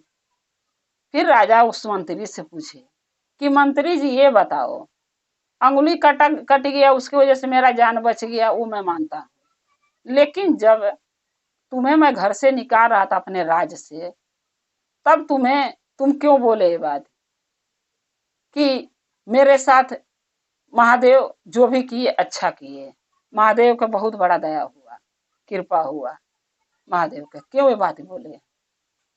तब मंत्री बोला कि राजा साहब, इसका भी एक वजह है। बोले बताओ मंत्री, क्या वजह था? मंत्री ने बोला राजा साहब कि राजा साहब, अगर मैं ये नहीं बोलता कि महादेव को बहुत दया हुआ, बहुत बड़ा कृपा हुआ, तो आप हमके अपने राज से नहीं निकालते? तो राजा बोले हाँ। बोला अगर मैं राज से नहीं आपके निकलता तो आज जब आप गए थे शिकार पर तो मुझे आपके साथ जाना पड़ता। तो बोले राजा हाँ, वो तो जाना ही पड़ता रहते। तो मंत्री बोला देखिए, जब मैं आपके साथ जाता तो आपकी तो अंगुरी कट गई थी, आपका बेटा मर गया था, आपका बीवी मर गई थी, अंदर से भी आपका दिल जला हुआ था, शरीर जला हुआ था दुख से, और अंगुरी भी बाहर से कट गया। तो आपके बलि तो वो चोर का सरदार नहीं चढ़ाता काली माई को, लेकिन मेरी बलि जरूर चढ़ जाती, मेरा जान ले लेता। क्योंकि न मेरा कोई अंग जला है, न मेरा बेटा मरा, न बीवी मरी, आना मेरा अंगुरी कटा था, मेरी तो बलि चढ़ जाती। आप तो बच जाते अंगुरी कटने के नाते, लेकिन मैं तो बलि चढ़ जाता, मैं तो मर जाता, तो मेरे बीवी बच्चे कौन देखता? तब राजा को ये बात समझ में आई कि सही बात ही है, अगर मंत्री यहाँ होते तो मैं साथ में ले जाता, फिर सरदार चोरों को पकड़ के ले आते, चोर सरदार के पास, और मेरा तो अंगुरी कटने के नाते मेरा जीवन बच जाता। लेकिन ये मंत्री के बलि चढ़ जाता, ये तो मंत्री अपने जान से चले जाते, तो इनका बीवी बच्चा कौन देखता? मंत्री सही बोलते थे कि जो भी कार्य महादेव करते हैं, भगवान करते हैं, चाहे वो अच्छा हो चाहे बुरा, उसमें कहीं न कहीं इंसान की भलाई होती है, लेकिन हम इंसान समझ नहीं पाते। राजा के जब ये बात समझ में आई, राजा ने अपनी गलती मान के और फिर उस मंत्री के अपने घर में काम पर रख लिए, फिर वही ओहदा दे दिए मंत्री का कि तुम आज से फिर मंत्री बन के मेरे महल में रहोगे, मेरे राज्य में रहोगे, और मेरे अच्छे बुरे में मेरे को मार्ग और रास्ता दिखाओगे और मेरे सहायता करोगे। फिर मंत्री राजा के दरबार में रहने लगे और राजा के साथ उनके कार्य करने लगे। तो गुरु भाई गुरु बहना, इंसान क्या कहता है? बुरा होता है तो क्या कहता है? महादेव बुरा किए मेरे साथ, भगवान मेरे साथ बुरा कर दिए। अच्छा होता है तो लोग कहता है महादेव बहुत अच्छा किए, महादेव बहुत बढ़िया किए, भला किए। लेकिन हम इंसान इस बात क्यों भूल जाते हैं कि भगवान अच्छा करे चाहे बुरा, उसमें हमारी भलाई होती है। ये बात सोचना चाहिए, याद रखना चाहिए, भूलना नहीं चाहिए। जो आपको हमके समझना पड़ेगा गुरु भाई गुरु बहन, और लोगों के दीदी बहनी भैया के समझना पड़ेगा कि भगवान कभी गलत नहीं होते, महादेव कभी गलत नहीं होते। जो भी वो करते हैं हमारे अच्छे के लिए करते हैं, चाहे वो अच्छा हो चाहे बुरा हो। गुरु भाई गुरु बहना, मेरा कथा यही समाप्त होता है। अगर मेरा कथा आपको अच्छा लगा तो कमेंट में लिख के भेजिएगा, चैनल को सब्सक्राइब कर लीजिए ताकि मेरी नई नई वीडियो कथा जो भी मैं डालती हूँ आपके पास पहुँचती रहे, और आप हमारी वीडियो ऐसे देखते रहें, हमको प्यार देते रहें, और हमारा और आपका रिश्ता ऐसे गुरु भाई गुरु बहना के रिश्ते से बना रहे, और हमेशा आप लोग हमारे साथ रहें। हर हर महादेव, घर घर महादेव। महादेव का कृपा और दया आप लोग पर सदा बनी रहे, महादेव सदा आप लोग के साथ रहें। जय शिव गुरु महादेव। पहले अपने शिव गुरु के चरणों पर प्रणाम करती हूँ, माता पार्वती के चरणों पर प्रणाम करती हूँ, नीलम दीदी हरेंद्र भैया के चरणों पर प्रणाम करती हूँ, सभी गुरु भाई गुरु बहन के चरणों पर प्रणाम करती हूँ, माता पिता के चरणों पर प्रणाम करती हूँ। मेरा प्रणाम को स्वीकार कीजिए। गुरु भाई गुरु बहन, आज एक कथा सुनाने जा रही हूँ। कृपा करके कथा के ध्यान से सुनिएगा। ध्यान से सुनने से ज्ञान मिलता है। आधी अधूरी कथा नहीं सुनना चाहिए, क्योंकि शिव गुरु का अपमान होता है। पूरा कथा सुनने से कथा के रहस्य के बारे में पता चलता है। और जो भी गुरु भाई गुरु बहना पूरा कथा सुन लेती हैं, उनको अच्छे बुरे का पहचान हो जाता है कि क्या कर्म करना चाहिए तो मुझे अच्छा पुण्य और अच्छा पुण्य प्राप्त होगा। इसलिए कथा को हमेशा पूरा सुनना चाहिए। एक गांव में एक पंडित जी रहते थे। पंडित जी के दो बेटे थे। 2 बेटे थे, तो जो सबसे छोटा था वो महादेव का शिष्य था, महादेव का भक्त था।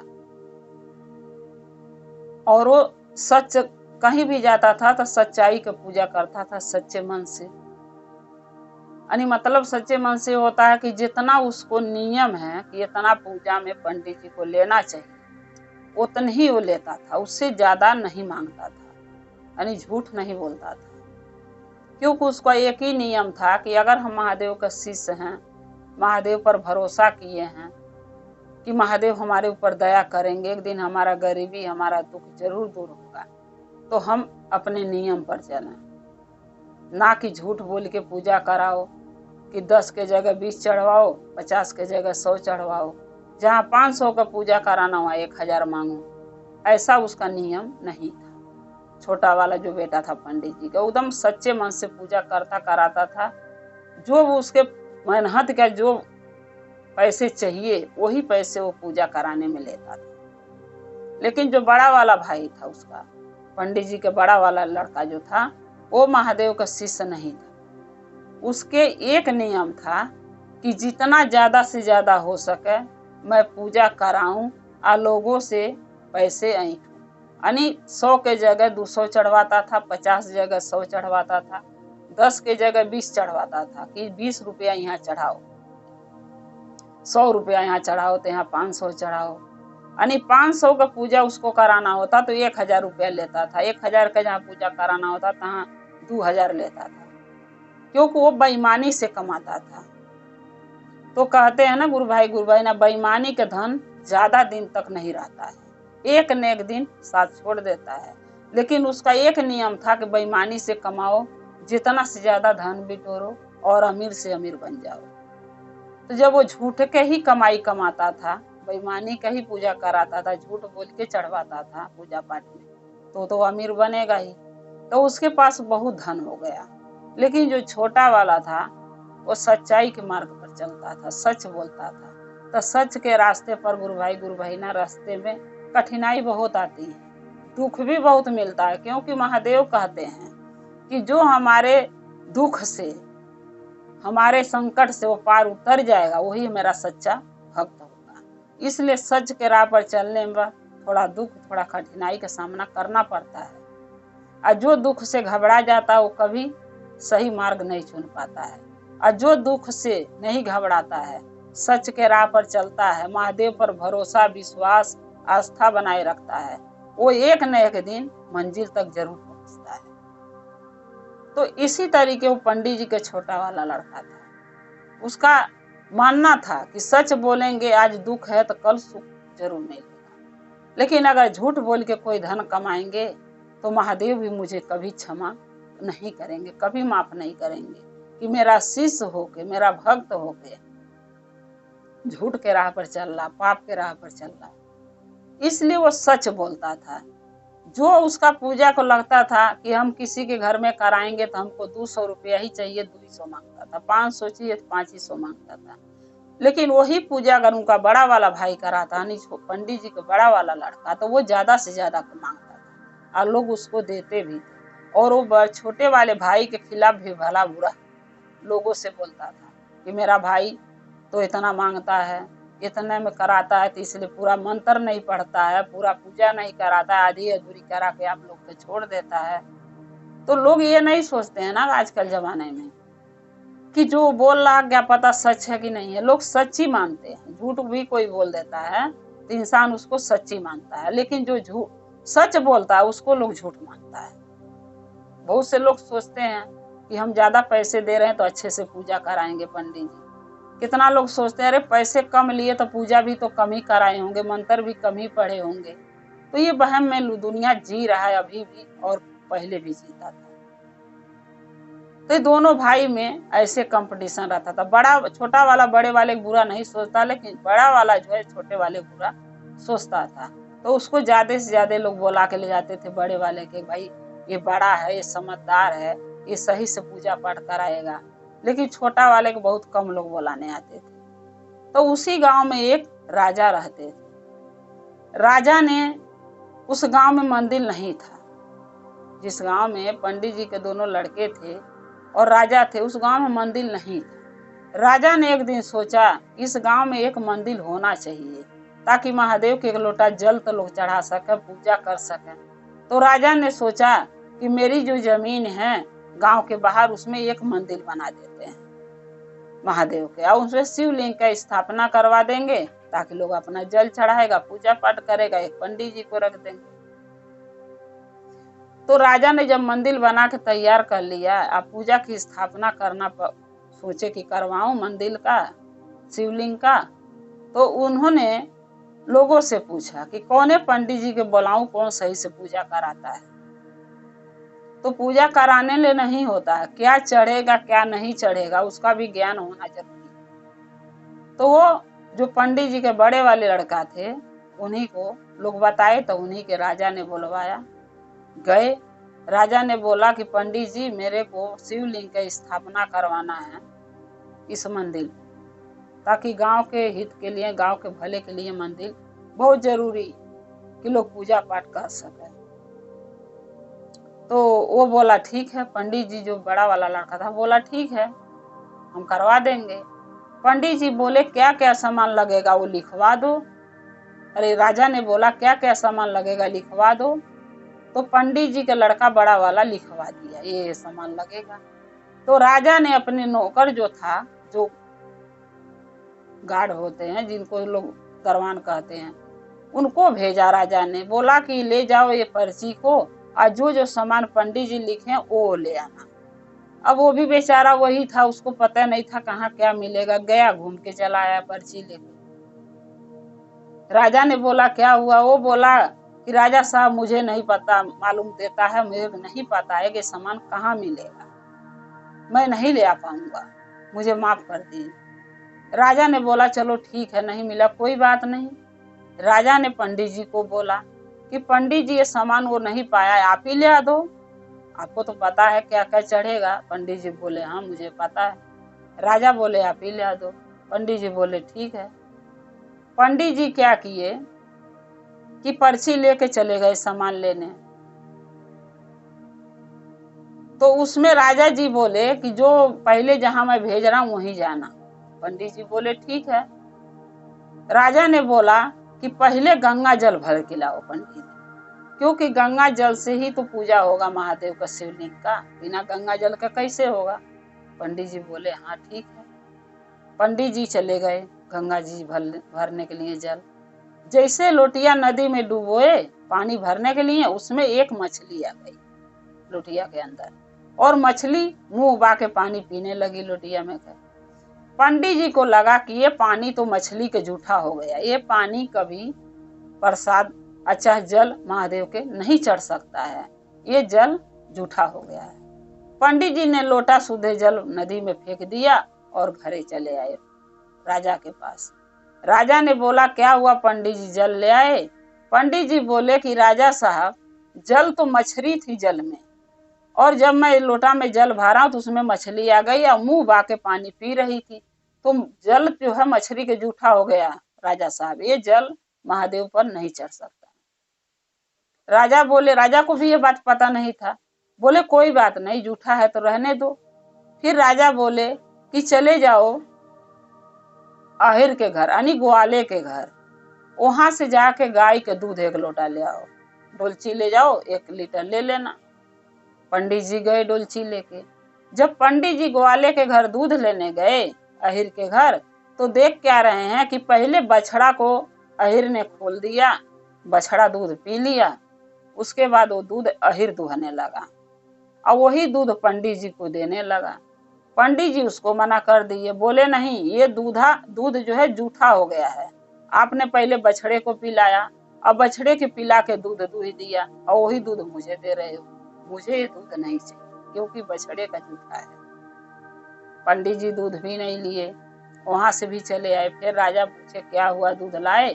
पंडित जी बोले नहीं राजा साहब दूध नहीं लाए, क्योंकि ग्वाला ने बछड़े को छोड़ दिया था और बछड़े थान के नीचे जाके गौ माता का दूध पी लिया, जूठा कर दिया, और वही दूध दूह के वो ग्वाला मुझे दे रहा था, तो हमने मना कर दिया क्योंकि दूध भी जूठा हो गया। तो जो दूध था वो दूध भी पंडित जी नहीं लाए। फिर राजा साहब बोले कोई बात नहीं, दूध नहीं है, जूठा हो गया तो रहने दो। ऐसा करो पंडित जी कि तुम बनिया के घर चले जाओ। जब बनिया के घर पंडित जी गए, बोले कि राजा साहब कि बतासा ले लेना प्रसाद के लिए, और जो है कि और सूजी ले लेना, और क्या नाम है कि गड़ी छोहाड़ा किशमिश भी ले लेना, प्रसाद में भी चाहिए। पंडित जी जब बनिया के घर गए तो जब बनिया तौलने लगा बतासा प्रसाद के लिए और थी सूजी और गड़ी छोहाड़ा किशमिश, तो देखे पंडित जी सब में चूंटी पड़ी हुई थी, चूंटी खा रही थी बतासा को, गड़ी छोहाड़ा किशमिश को। पंडित जी ने वहां भी प्रसाद नहीं लिया।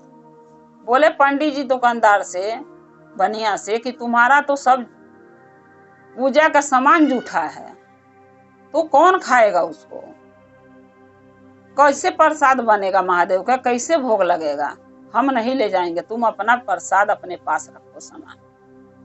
फिर पंडित जी घर गए, फिर राजा साहब पूछे क्या हुआ, प्रसाद लाए? पंडित जी बोले नहीं महाराज, जो मैं बतासा लेने जा रहा था, चीनी लेने जा रहा था, सूजी लेने जा रहा था, जो किशमिश का बादाम ले रहा था, उसमें सारे में चूंटी थी, चूंटी चूंटा पड़े थे, और उसको मैं कैसे लाता, क्योंकि वो भी चूंटियों का जूठा था, तो कैसे महादेव का भोग लगेगा, इसलिए मैं नहीं ले आया। राजा बोले कोई बात नहीं, छोड़ो उसको भी जाने दो, नहीं लाए तो जूठा नहीं चढ़ेगा। राजा को भी ये बात पता नहीं था ना जूठा चढ़ेगा कि नहीं चढ़ेगा, वो भी बोले कोई बात नहीं। फिर राजा साहब बोले पंडित जी को, पंडित जी ऐसा करो मेरे बाग में चले जाओ, वहां फूल और फल दोनों है, दोनों तोड़ लेना, क्योंकि दोनों भी चाहिए, शिवलिंग की स्थापना के लिए फूल और फल दोनों चाहिए, फल का ही प्रसाद बना लेंगे। पंडित जी बोले ठीक है। पंडित जी फिर पार्क बगीचा में गए राजा के, वहां क्या देखे कि 4-5 फूल खिला था, उसमें सब फूलों पर भंवरा बैठा था। भंवरा जो है फूल का रस चाट रहा था। अब पंडित जी फूल भी नहीं तोड़े, कहा जब फूल भी जूठा हो गया, भंवरा जूठा दिया, कैसे महादेव पर चढ़ेगा। पंडित जी फूल भी लेके चले आए, नहीं छोड़ के चले आए, नहीं लिए। फिर उसके बाद जब गए फल के पेड़ पे, तो अमृत फड़ी हुई थी, सेव फड़ा हुआ था, उस पे तोता बैठ के खा रहा था। सोचे कि फल ही तोड़ लेता हूँ, तोता बैठ के अमृत खा रहा था, सेव खा रहा था। पंडित जी भी उसके भी सोचे कि ये भी जूठा हो गया फल, ये भी महादेव के प्रसाद नहीं बन सकता, जूठा थोड़ी न भोग लगेगा। पंडित जी फल भी नहीं लिए, फूल भी नहीं लिए, फिर राजा के पास आ गए। राजा साहब बोले क्या हुआ पंडित जी, फूल और फल ले आए? पंडित जी बोले नहीं राजा साहब, उसमें भी फूल तोड़ने गया तो भंवरा बैठ के चाट रहा था फूलों के, आज जब मैं फल तोड़ना सोचा तो ऊपर तोता बैठ के, यानी सुग्गा बैठ के खा रहा था, तो फल और फूल दोनों जूठा था, तो इसलिए मैं वो भी नहीं लाया। अब राजा साहब बहुत टेंशन में पड़ गए कि जब सभी चीज किसी न किसी का जूठा है, तो ये शिवलिंग की स्थापना होगा कैसे, तो मैं क्या करूं। तो जो राजा साहब का जो एक नौकर था, उसने बोला कि पंडित जी, अरे राजा साहब, इस पंडित जी को लग रहा कुछ पता ही नहीं है, तो सच में नहीं पता था, क्योंकि हर चीज जूठा है, हर चीज जूठा है, लेकिन महादेव पर, भगवान पर फिर भी वही चीज चढ़ता है, जल से धो के, पानी से धो के। लेकिन पंडित जी को ये चीज पता ही नहीं था, तो क्या लाएंगे, क्या पूजा करवाएंगे। तो राजा साहब उस पंडित को, बड़े वाले बेटे के पंडित जी के, अपने राजमहल से निकाल दिया। बोला आप चले जाओ, आपके बस का पूजा कराना नहीं है, मैं किसी और के देख लूंगा। राजा साहब बोले। पंडित जी चले गए। फिर राजा साहब के एक नौकर था, वो बोला कि राजा साहब, जो पंडित जी आए थे ना, इनका छोटा भाई है, छोटा जो भाई है ना, वो बहुत ज्ञानी है, उसको जरूर पता होगा कि ये जूठा सब सामान जो ये बताए हैं पंडित जी, वो महादेव पर चढ़ेगा कि नहीं, आप उसको बुलवाइए। राजा साहब बोले ठीक है। राजा साहब उसको छोटे वाले भाई के, पंडित जी के छोटे वाले बेटे को बुलवाए, और बुलवा के राजा साहब बोले कि पंडित जी ये बताइए कि आपके जो भाई आए थे बड़े वाले, उनसे पूजा में स्थापना कराना चाहता था शिवलिंग के, लेकिन उन्होंने जल के लिए भेजा तो मछली के जूठा बता दिया, दूध के लिए भेजा तो बछड़े की जूठा बता दिए, बनिया की दुकान में भेजा तो चिंटी की जूठा बता दिए प्रसाद के लिए, और जो अपने बाग में भेजा फूल लाओ फल लाओ तो फूल के बोले भंवरा जुठार दिया है, फल के बोले तोता जुठार दिया है, उन्होंने कोई चीज लाया नहीं, तो ये शिवलिंग की स्थापना कैसे होगा। तो पंडित जी के छोटा वाला लड़का बोला कि देखिए राजा साहब, हर चीज झूठा है, मानता हूं मैं, ये सच बात यह कि झूठा है, जो हमारे भाई बताएं गलत नहीं बताएं, लेकिन बात फर्क क्या है कि अगर कोई भी सामान हम अपने घर में लाके धर लेते हैं और उसको हम खा लेते हैं, चाहे जूठा हाथे छू देते हैं, वो जूठा माना जाता है। लेकिन हम जो फूल पौधा, फूल जो है पेड़ों से तोड़ते हैं, चाहे फल पेड़ों से तोड़ते हैं, चाहे बनिया के घर से सामान लाते हैं प्रसाद पूजा का, और चाहे दूध लाते हैं गौ माता के अहिर के घर से, और चाहे गंगा जल का पानी लाते हैं नदी से, वो भी जूठा होता है, लेकिन वो सब पाक होता है, उसमें कोई दोष नहीं होता है। राजा साहब बोले कैसे। पंडित के छोटा वाला बेटा बोला कि राजा साहब, वो इसलिए पाक होता है कि सब जीव जानवर जो है महादेव का ही बनाया हुआ है, तो अगर जल में मछली पानी नहीं पिएगी तो मछली मर जाएगी, इसलिए वो पानी भी पाक रहता, जूठा नहीं माना जाता है, क्योंकि वही जल दुनिया देवी देवता पर चढ़ाता है, पूजा पाठ में इस्तेमाल होता है। अगर गाय माता का दूध ले आते हैं तो वो बछड़ा नहीं पिएगा तो गाय पहनाएगी नहीं, तो दूध दुहाएगा ही नहीं, तो चढ़ेगा कहाँ से। इसलिए बछड़े के जूठा भी जूठा नहीं माना जाता है, क्योंकि वो दूध नहीं पिएगा बछड़ा तो जिएगा कैसे। जैसे एक बच्चा अपनी माँ का दूध नहीं पिएगा तो नहीं जी सकता, वैसे बछड़ा भी, उसका भी दूध पाक होता गौ माता को, में भी दोष जूठा नहीं माना जाता है। रह गया बनिया की दुकान के, बनिया हजारों किस्म का सामान बेचता है, वही हाथे चाय पिएगा, वही हाथे खाएगा, वही हाथे सामान भी देगा, लेकिन फिर भी उसके दुकान का सामान पाक माना जाता है, उसमें भी जूठा नहीं माना जाता है। अगर सब कोई जूठा माने लगा तो बनिया की दुकान से कोई सामान लेगा नहीं, पूजा होगा नहीं। अब बचा फल का फूल का, तब फूल पर भंवरा नहीं बैठेगा, वो नहीं चाटेगा तो वो जिएगा कैसे। फूले के रस चाट के तो भंवरा जिंदा रहते हैं, मधुमक्खी उसी पर बैठती है, 100 फल पर बैठेगी तो उसका रस चूसेगी, 100 फूल पर तो ले जाएगी तो छत्ता लगाएगी जिसका शहद निकलता है, तो वो भी जूठा नहीं माना जाता है, वो भी पाक होता है। रह गया फल, फल पर तोता नहीं बैठेगा, फल को नहीं खाएगा तो कैसे जीवित रहेगा, उसको भी तो जीने के लिए कुछ चाहिए खाने के लिए, इसलिए उसको भी जूठा नहीं माना जाता है। सब ये सामान ले आके घर में पूजा हो सकता है, सब पाक होता है, क्योंकि सभी चीज जीव जानवर सर सामान, फिर पेड़ पौधा फूल चाहे फल सब भगवान का महादेव का बनाया हुआ है, ये हर देवी देवता पर चढ़ता है, इसमें जूठा नहीं माना जाता है।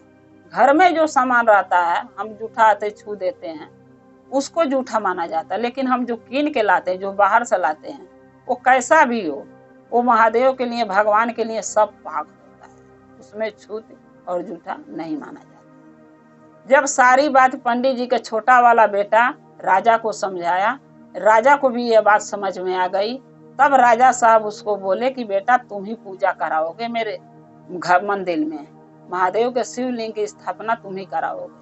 राजा को समझ में आ गया कि ये तो सच में ज्ञानी है, अगर इतना ज्ञान बड़े वाले के पास होता तो मेरा स्थापना हो गया होता, वो करा देता, लेकिन उसके पास ज्ञान नहीं है, उसके पास खाली धन बिटोरता है, बेईमानी शैतानी करके पूजा करा के पैसे धन बिटोरता है।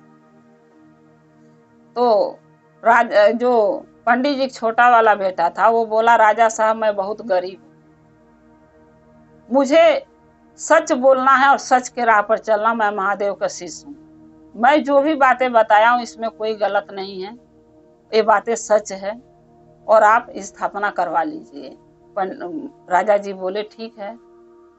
छोटा वाला बेटा पंडित जी के शिवलिंग के मंदिर में स्थापना करा दिया, पूजा पाठ करा दिया, सब कुछ करा के सब अच्छे से निपट गया। जब सब अच्छे से निपट गया, महादेव के शिवलिंग की स्थापना हो गया मंदिर में, तब दक्षिणा की बात आई। तब राजा साहब बोले पंडित जी के छोटे वाले बेटे के कि बेटा अपना दक्षिणा बताओ, तुम्हारे पूजा पाठ जो कराए हो क्या तुम्हें चाहिए, जो बताओगे सो मैं दे दूंगा। उसने बोला, पंडित जी के छोटा वाला बेटा बोला, राजा साहब मैं गरीब भले हूं, लेकिन मैं आपसे मांग नहीं कर सकता, आपके जो समझ में आए आप दे दीजिए। राजा बोले, नहीं, तुम मेहनत किए हो, तुम हमके इतना बड़ा ज्ञान दिए हो, इतना बड़ा बुद्धि बताए हो, समझाए हो, जिसके वजह से मेरे समझ में आ गया क्या सही है क्या गलत, फिर भी अपने मुंह से कुछ बोलो। उसने बोला, राजा साहब मुझे कुछ नहीं चाहिए, अगर आप देना चाहते हैं हमें, हमारे भक्ति से, हमारे पूजा से आप खुश हैं, देना चाहते हैं कुछ, तो मुझे एक छोटी मोटी किसी चीज की दुकान खोल दीजिए, खुलवा दीजिए, क्योंकि गरीब इंसान हूं। दुकान रहेगा तो अपना दर दुकान करके कमा खा लूंगा, उसमें कोई दिक्कत नहीं हमें आएगी, अपने बाल बच्चे पेट पाल लूंगा। राजा साहब बोले, ठीक है। राजा साहब एक उसको साइकिल रिपेयरिंग के दुकान खोल के दे दिए। बोले, तुम्हें साइकिल बनाने आता है? बोला, हाँ। बोले, साइकिल के दुकान खोल के दे देता हूं, आप इस दुकान में नीति से, नियम से, धर्म से कमाओगे तो तुम्हें बहुत बरकत होगा। बोला, ठीक है राजा साहब। राजा साहब पंडित जी के छोटे वाले बेटे के दुकान खोल के साइकिल का दे दिए। साइकिल रिपेयरिंग कर करके वो कमाने लगा। एक दिन बहुत बड़ा आदमी बन गया। एक रिपेयरिंग के साइकिल के दुकान से वो अपना खुद का साइकिल का नई दुकान खोल दिया, नई नई साइकिलें लाने लगा, बेचने लगा, कमाने खाने लगा, उसका बिजनेस बढ़ गया, उसकी कमाई बढ़ गई। महादेव किसी न किसी के रूप में आके अपने भक्त का सहयोग मदद जरूर करते हैं, चाहे वो किसी इंसान के रूप में आए, चाहे कोई राजा के रूप में आए, चाहे किसी रूप में आए, लेकिन अपने भक्त को सहायता जरूर एक न एक दिन करते हैं। जैसे शिव गुरु वो पंडित जी के छोटे वाले बेटे के राजा के द्वारे उनकी मदद के लिए। तो गुरु भाई गुरु बहिना इसीलिए कहते हैं कि सच के राह पर चलो, बुरे के राह पर मत चलो। सच के राह पर कठिनाई बहुत है, लेकिन एक न एक दिन हम मंजिल तक जरूर पहुंच जाते हैं। जो हमें चाहिए शिव गुरु महादेव जरूर देते हैं। लेकिन बेईमानी का रास्ता, अमीर जल्दी लोग हो जाता है, जल्दी पैसे आ जाता है, लेकिन वो ज्यादा दिन तक टिकता नहीं। इसलिए सच के राह पर चलें, बुरे राह पर ना चलें। ईमानदारी से कमाएं, ईमानदारी से खाएं, और महादेव को भक्ति करें, महादेव से दया मांगें, महादेव का चर्चा भजन करें, महादेव का शिष्य शिष्या बन के उनके कार्य में लगा रहे हैं। महादेव शिव गुरु सबके सहायता करते हैं, थोड़ा लेट चाहे से सबको भला करते हैं। किसी को दुखी अपने भक्तों के महादेव नहीं छोड़ सकते, नहीं देख सकते। जैसे वो पंडित जी के छोटे वाले बेटे के महादेव सहायता किए, उसने कमाने खाने के एक जरिया राजा के द्वारे उसको दिखाए, एक रास्ता मार्ग दिखाए, कमाने खाने लगा। उसके भी धन दौलत रुपया पैसा हर चीज उसके पास आ गए। वैसा महादेव सबके लिए करेंगे, सबके लिए सोचेंगे। बस एक हमारे आप में कमी है कि सच के राह पर चला, बुरे राह पर नहीं चलना, जो हमके आपको समझना पड़ेगा। गुरु भाई गुरु बहना, अगर एक कथा हमारे आपको अच्छा लगा तो कमेंट में लिख के जरूर भेजिएगा। चैनल को सब्सक्राइब कर लीजिए, मेरा वीडियो आपके पास पहुंचती रहे, जो भी मैं नया कथा डालती हूँ आपके पास पहुंचता रहे, और आप कथा को देखते रहें, अपना प्यार हमें देते रहें, और हमारा और आपका रिश्ता शिव परिवार से हमेशा जुड़े रहे। हर हर महादेव, घर घर महादेव। महादेव का कृपा सदा आप लोग पर बना रहे, महादेव सदा आप लोग के साथ रहे। जय शिव गुरु महादेव। पहले अपने शिव गुरु के चरणों पर प्रणाम करती हूँ, माता पार्वती के चरणों पर प्रणाम करती हूँ, नीलम दीदी हरेंद्र भैया के चरणों पर प्रणाम करती हूँ, सभी गुरु भाई गुरु बहन के चरणों पर प्रणाम करती हूँ, माता पिता के चरणों पर प्रणाम करती हूँ। मेरा प्रणाम को स्वीकार कीजिए। गुरु भाई गुरु बहन, आज मैं एक कथा सुनाने जा रही हूँ, कृपा करके कथा के ध्यान से सुनिएगा। ध्यान से सुनने से ज्ञान मिलता है। आधा अधूरी कथा नहीं सुनना चाहिए, क्योंकि शिव गुरु का अपमान होता है। कथा पूरा सुनने से कथा के रहस्य के बारे में पता चलता है, कथा में क्या है, कथा सुनने से क्या ज्ञान मिलता है, ये भी समझ में आ जाता है। लोग आजकल क्या है कि हर इंसान अगर अपने बारे में सोचे तो उसका भला ही भला होगा, लेकिन आजकल हर इंसान दूसरे के बारे में सोचता है। इसलिए सोचता है कि वो तो हमारे पड़ोसी के गाड़ी हो गया, हमारे पड़ोसी के घर बन गया, हमारा नहीं बना। यानी एक इंसान जलन, हमारे रिश्तेदार के लड़का के नौकरी लग गया सरकारी, हमारे बच्चे का नहीं लगा। उसके घर में टीवी कूलर फ्रिज है, मेरे घर में नहीं है। तो जमीन कीन लिया, मेरे पास जमीन नहीं है। तो गुरु भाई ना, ये सब नसीब का खेल होता है। अगर नसीब में लिखा है तो देर चाहे सबेर जरूर होगा, और महादेव जरूर देंगे।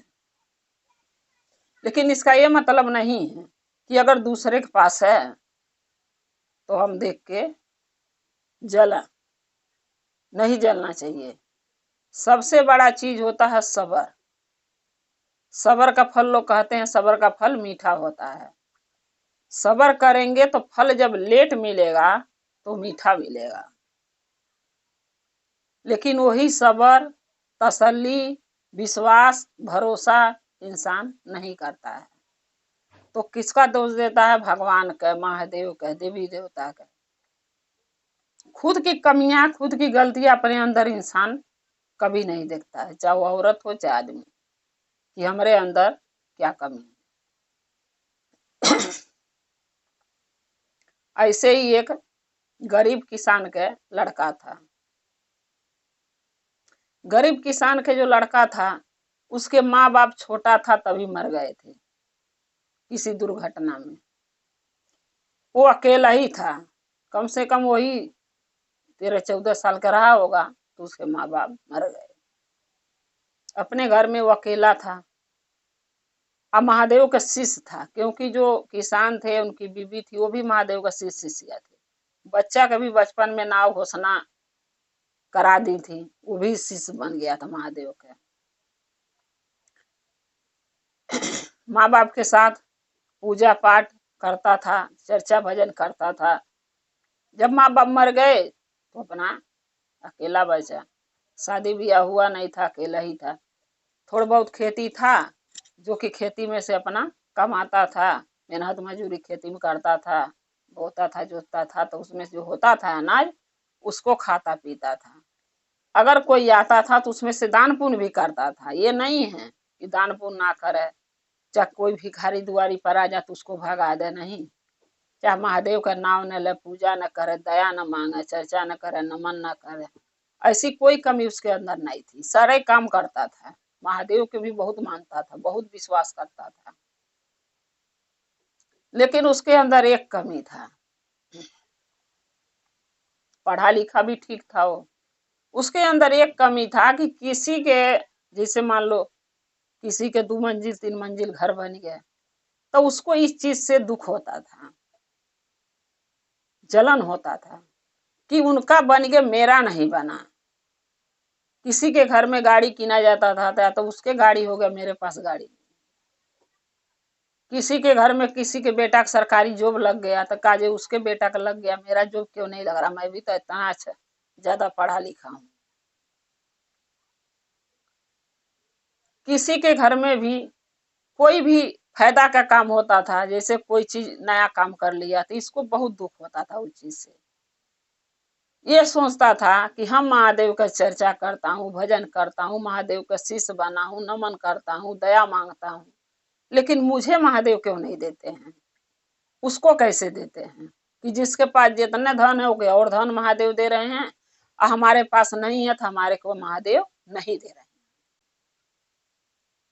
हमेशा जब भी वो पूजा करने बैठता था तो महादेव से यही शिकायत करता था कि शिव गुरु सबके पास धन है, सबके पास सुख सुविधा समान है, लेकिन मेरे पास नहीं है। अगर मैं कौन सा गलती कर रहा हूँ, मैं कौन सा पाप कर रहा हूँ जो मुझे आप नहीं दे रहे हो? लेकिन वो ये नहीं सोचता था कि हो सकता है मेरे किस्मत में हो ना, लिखा ही ना हो मेरे पास धन दौलत सुख सुविधा सामान गाड़ी घोड़ा बंगला, नहीं लिखा रहेगा तो कैसे होगा। अब कुछ लोग के नसीब में लिखा भी रहता है तो लोग मेहनत नहीं करना चाहते हैं। अब भगवान जन्म दे दिए, महादेव धरती पर भेज दिए हैं, तो महादेव ये कह के थोड़ी न भेजे हैं कि तुम कमाना नहीं और तुम्हें मैं खाना दूंगा।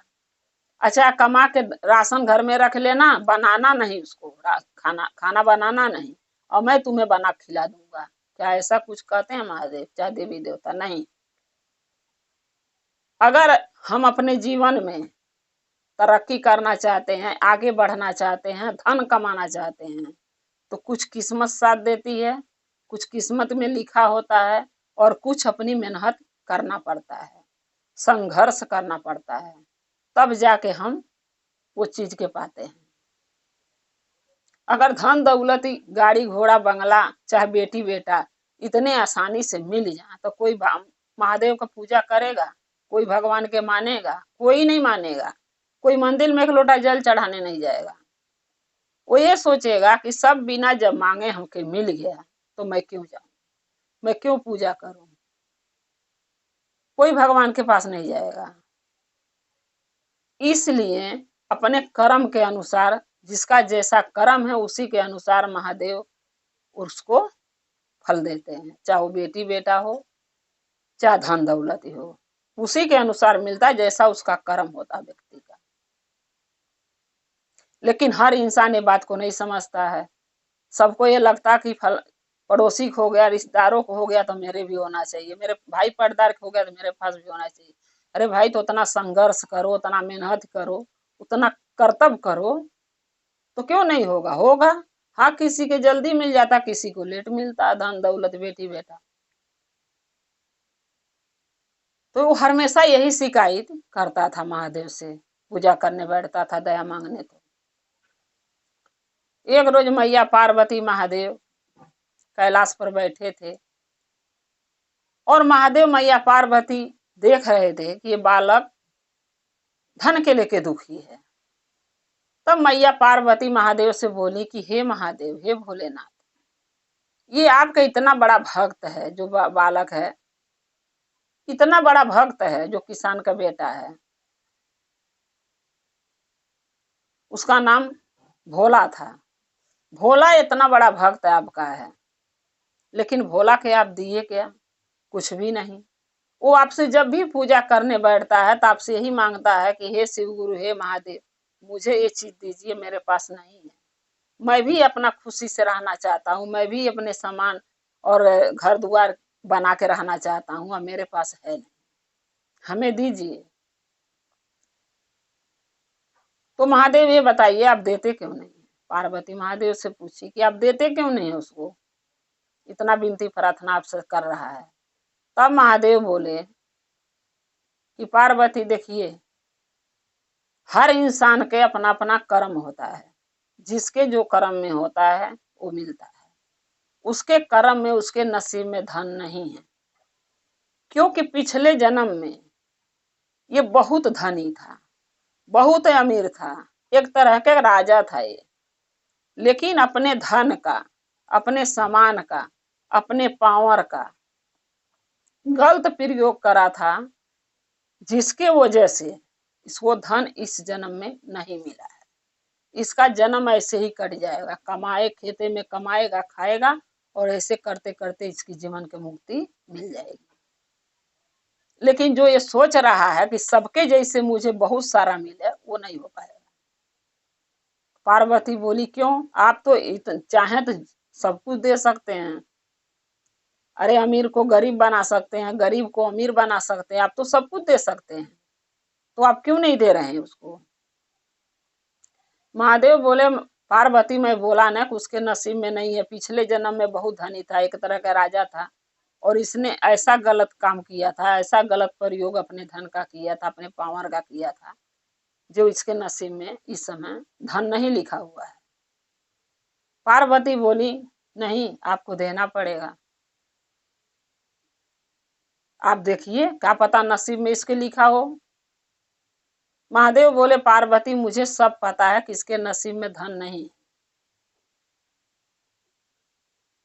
क्योंकि धन दौलत रुपया पैसा बेटी बेटा अपने कर्म के अनुसार मिलते हैं, लेकिन इसके कर्म में नहीं। पार्वती माने न, पार्वती नहीं बोलती थी नहीं आपको देना ही पड़ेगा। तब महादेव बोले पार्वती नहीं मानती हो, मैं आपको इसका कर्म दिखाता हूं, किस्मत दिखाता हूं।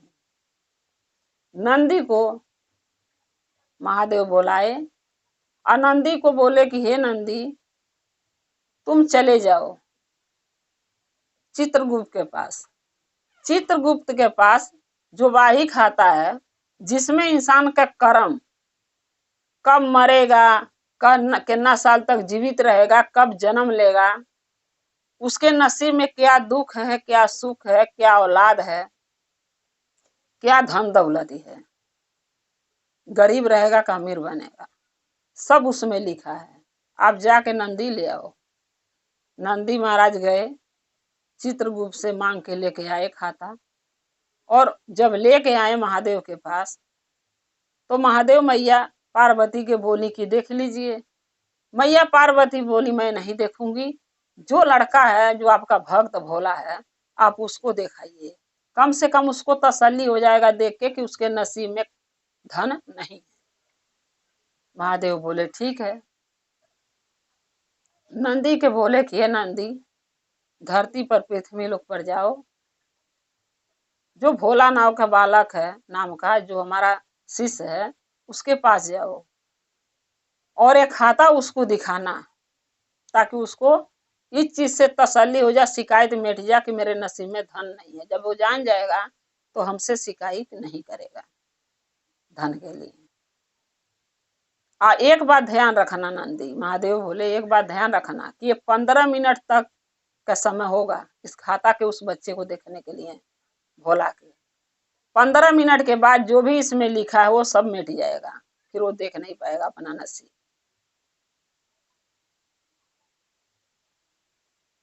नंदी बोले ठीक है।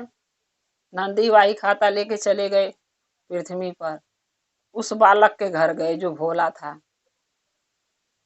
नंदी महाराज बाहर से आवाज दिए करे घर में कोई है? भोला बोला हाँ मैं हूं, बताइए क्या काम है, क्या सेवा आपका करूं? नंदी बोले मुझे एक गिलास पानी पिला दो। बालक बोला ठीक है भोला। भोला क्या किया, पानी लाया नंदी जी को पिलाया। तब भोला दुखी होके बैठा हुआ था, पानी वो नंदी पी रहे थे, ये मुंह लटका के बैठा हुआ था।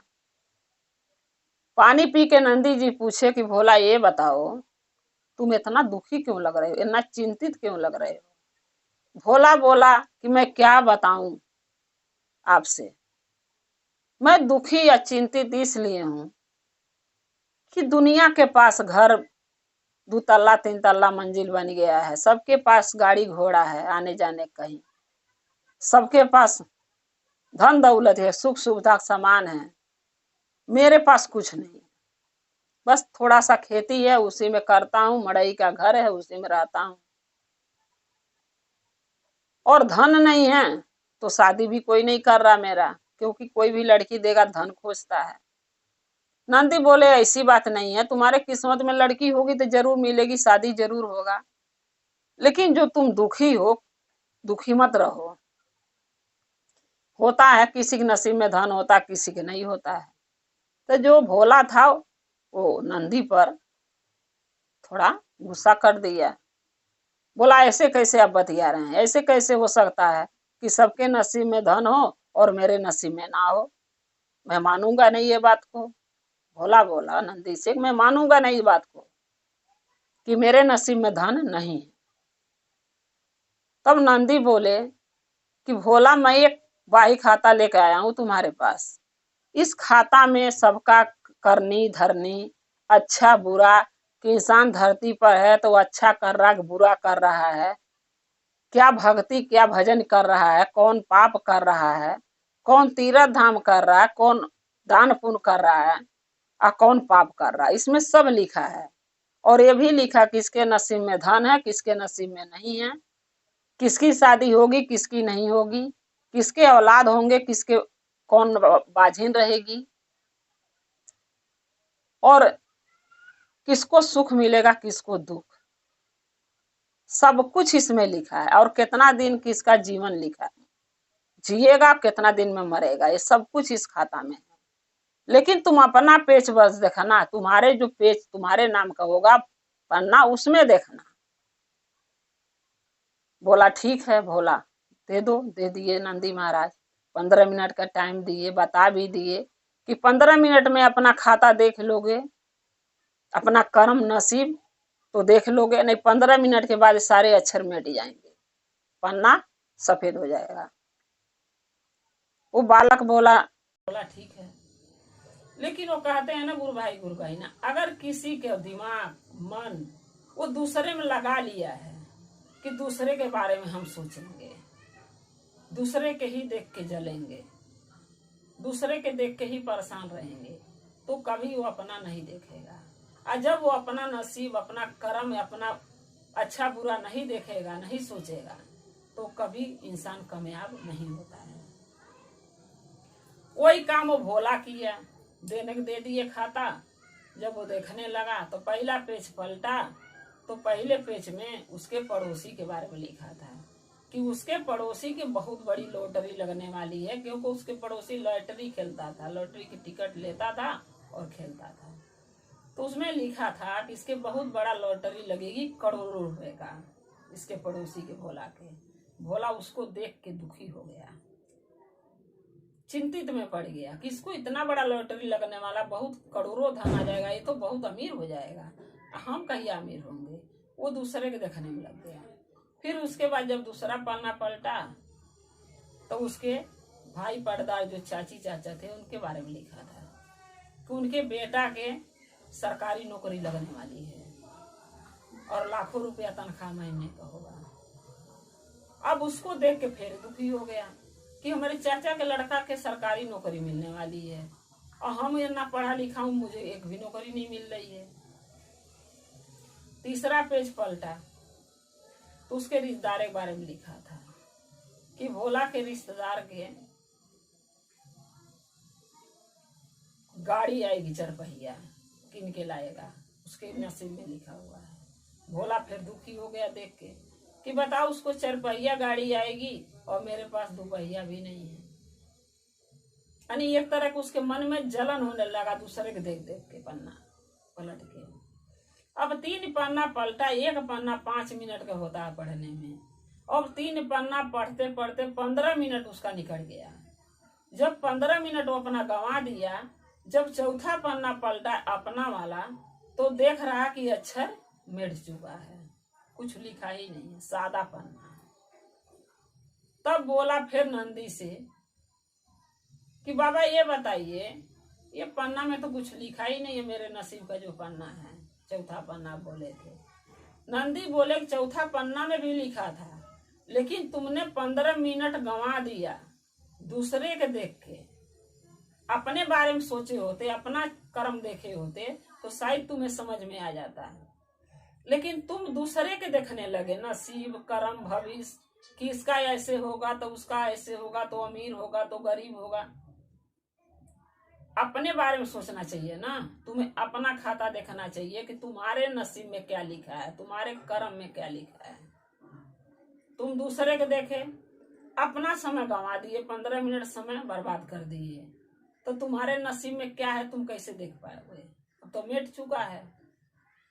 भोला बोला कि हाँ बाबा, बहुत बड़ी हमसे भूल हो गया, अगर मैं अपना देखा होता तो 15 मिनट जो समय मैं दूसरे के देखने में, दूसरे से जलन करने में, दूसरे से हिंसा करने में लगा दिया, उतना मैं अपने 15 मिनट अपने भाई खाता देखने में लगा दिया होता पेज में, तो शायद मुझे पता चल जाता कि मेरे नसीब में क्या है। लेकिन हमसे तो बहुत बड़ी गलती हो गई, अब मैं क्या करूं। तब नंदी बोले कि देखो भोला, अब तुम्हें अपना नसीब कोसने की जरूरत नहीं है कि हमारे नसीब में ये चीज क्यों नहीं है और फलाने के नसीब में चाहे दूसरे के नसीब में क्यों है, ये मत सोचो। तुम महादेव के खाली दया मांगो, महादेव से खाली दया मांगो, उनका पूजा करो, भक्ति करो, चर्चा भजन करो, नमन करो। ये सब काम 3 सूत्र का तुम पालन करो और अच्छे काम में अपना मन, अपना शरीर लगाओ, अपना दिमाग लगाओ। अगर इस जन्म में तुम्हें नहीं है तो अगला जन्म अपना बढ़िया बनाओ कि अगला जन्म जो तुम्हारा मिले उसमें तुम्हें कोई चीज का दुख, कोई चीज की परेशानी ना रहे।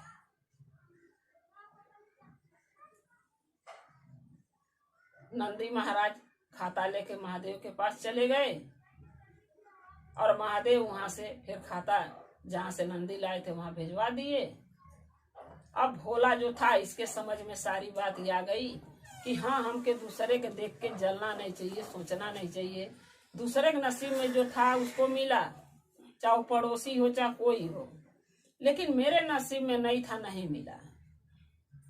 ये अपनी गलती भोला माना और पूजा पाठ महादेव का भक्ति में जुड़ गया, ये सोच के कि अगला जन्म हम अच्छा बनाए, कि अगला जन्म में मुझे कोई दुख, कोई कष्ट ना हो। तो इसीलिए कहते हैं गुरु भाई गुरु बहना कि कभी भी अगर हमारे नसीब में कोई चीज नहीं है तो हमको ये नहीं सोचना चाहिए कि पड़ोसी के नसीब में है, रिश्तेदारों के नसीब में है, हमारे नसीब में क्यों नहीं है। हमारा नसीब, अगर हम पिछले जन्म में कोई बुरा कर्म किए होंगे इसलिए इस नसीब जन्म में हमको वो चीज का सुख नहीं मिल रहा है, चाहे धन का हो चाहे औलाद का हो। तो इसका ये मतलब नहीं कि हम दूसरे के देख के जलें, दूसरे के देख के हिंसा करें, दूसरे के देख के परेशान रहें, दुखी रहें, अपना कर्म अपना कर्तव्य भूल जाए। नहीं, अपना कर्म अपना कर्तव्य करना चाहिए। अच्छा बुरा सोचने वाले, फल देने वाले, अच्छा चाहे बुरा महादेव हैं। सबका भला, सबका अच्छा वही करते हैं, तो हम उन पर क्यों ना छोड़ दें। हम अपना किस्मत उन पर छोड़ के और अपना 3 सूत्र का पालन करना चाहिए हमें, और अच्छे राह, अच्छे मार्ग चुनना चाहिए ताकि अगला जन्म अच्छा बने। इस जन्म में जो दुख मिला वो अगले में हमें ना मिले। हमेशा अच्छे राह पर चलिए, अच्छा कर्म कीजिए। बाकी महादेव शिव गुरु हम लोग के साथ है ही हैं, उन पर भरोसा विश्वास बना के रहिए। महादेव आप लोग के साथ जरूर देंगे। गुरु भाई गुरु बहनाएं, मेरा कथा यहीं समाप्त होता है। अगर मेरा कथा आपको अच्छा लगा तो चैनल को सब्सक्राइब कर लीजिएगा कि नया नया वीडियो आपके पास पहुंचती रहे, जो भी मैं कथा नया डालती हूँ। और कमेंट में लिख के जरूर भेजिएगा कि मेरा कथा आपको कैसा लगा। हर हर महादेव, घर घर महादेव। महादेव का कृपा आप लोग पर सदा बना रहे, महादेव सदा आप लोग के साथ रहें और हमारा आपका रिश्ता शिव परिवार से ऐसे ही जुड़ा रहे। जय शिव गुरु।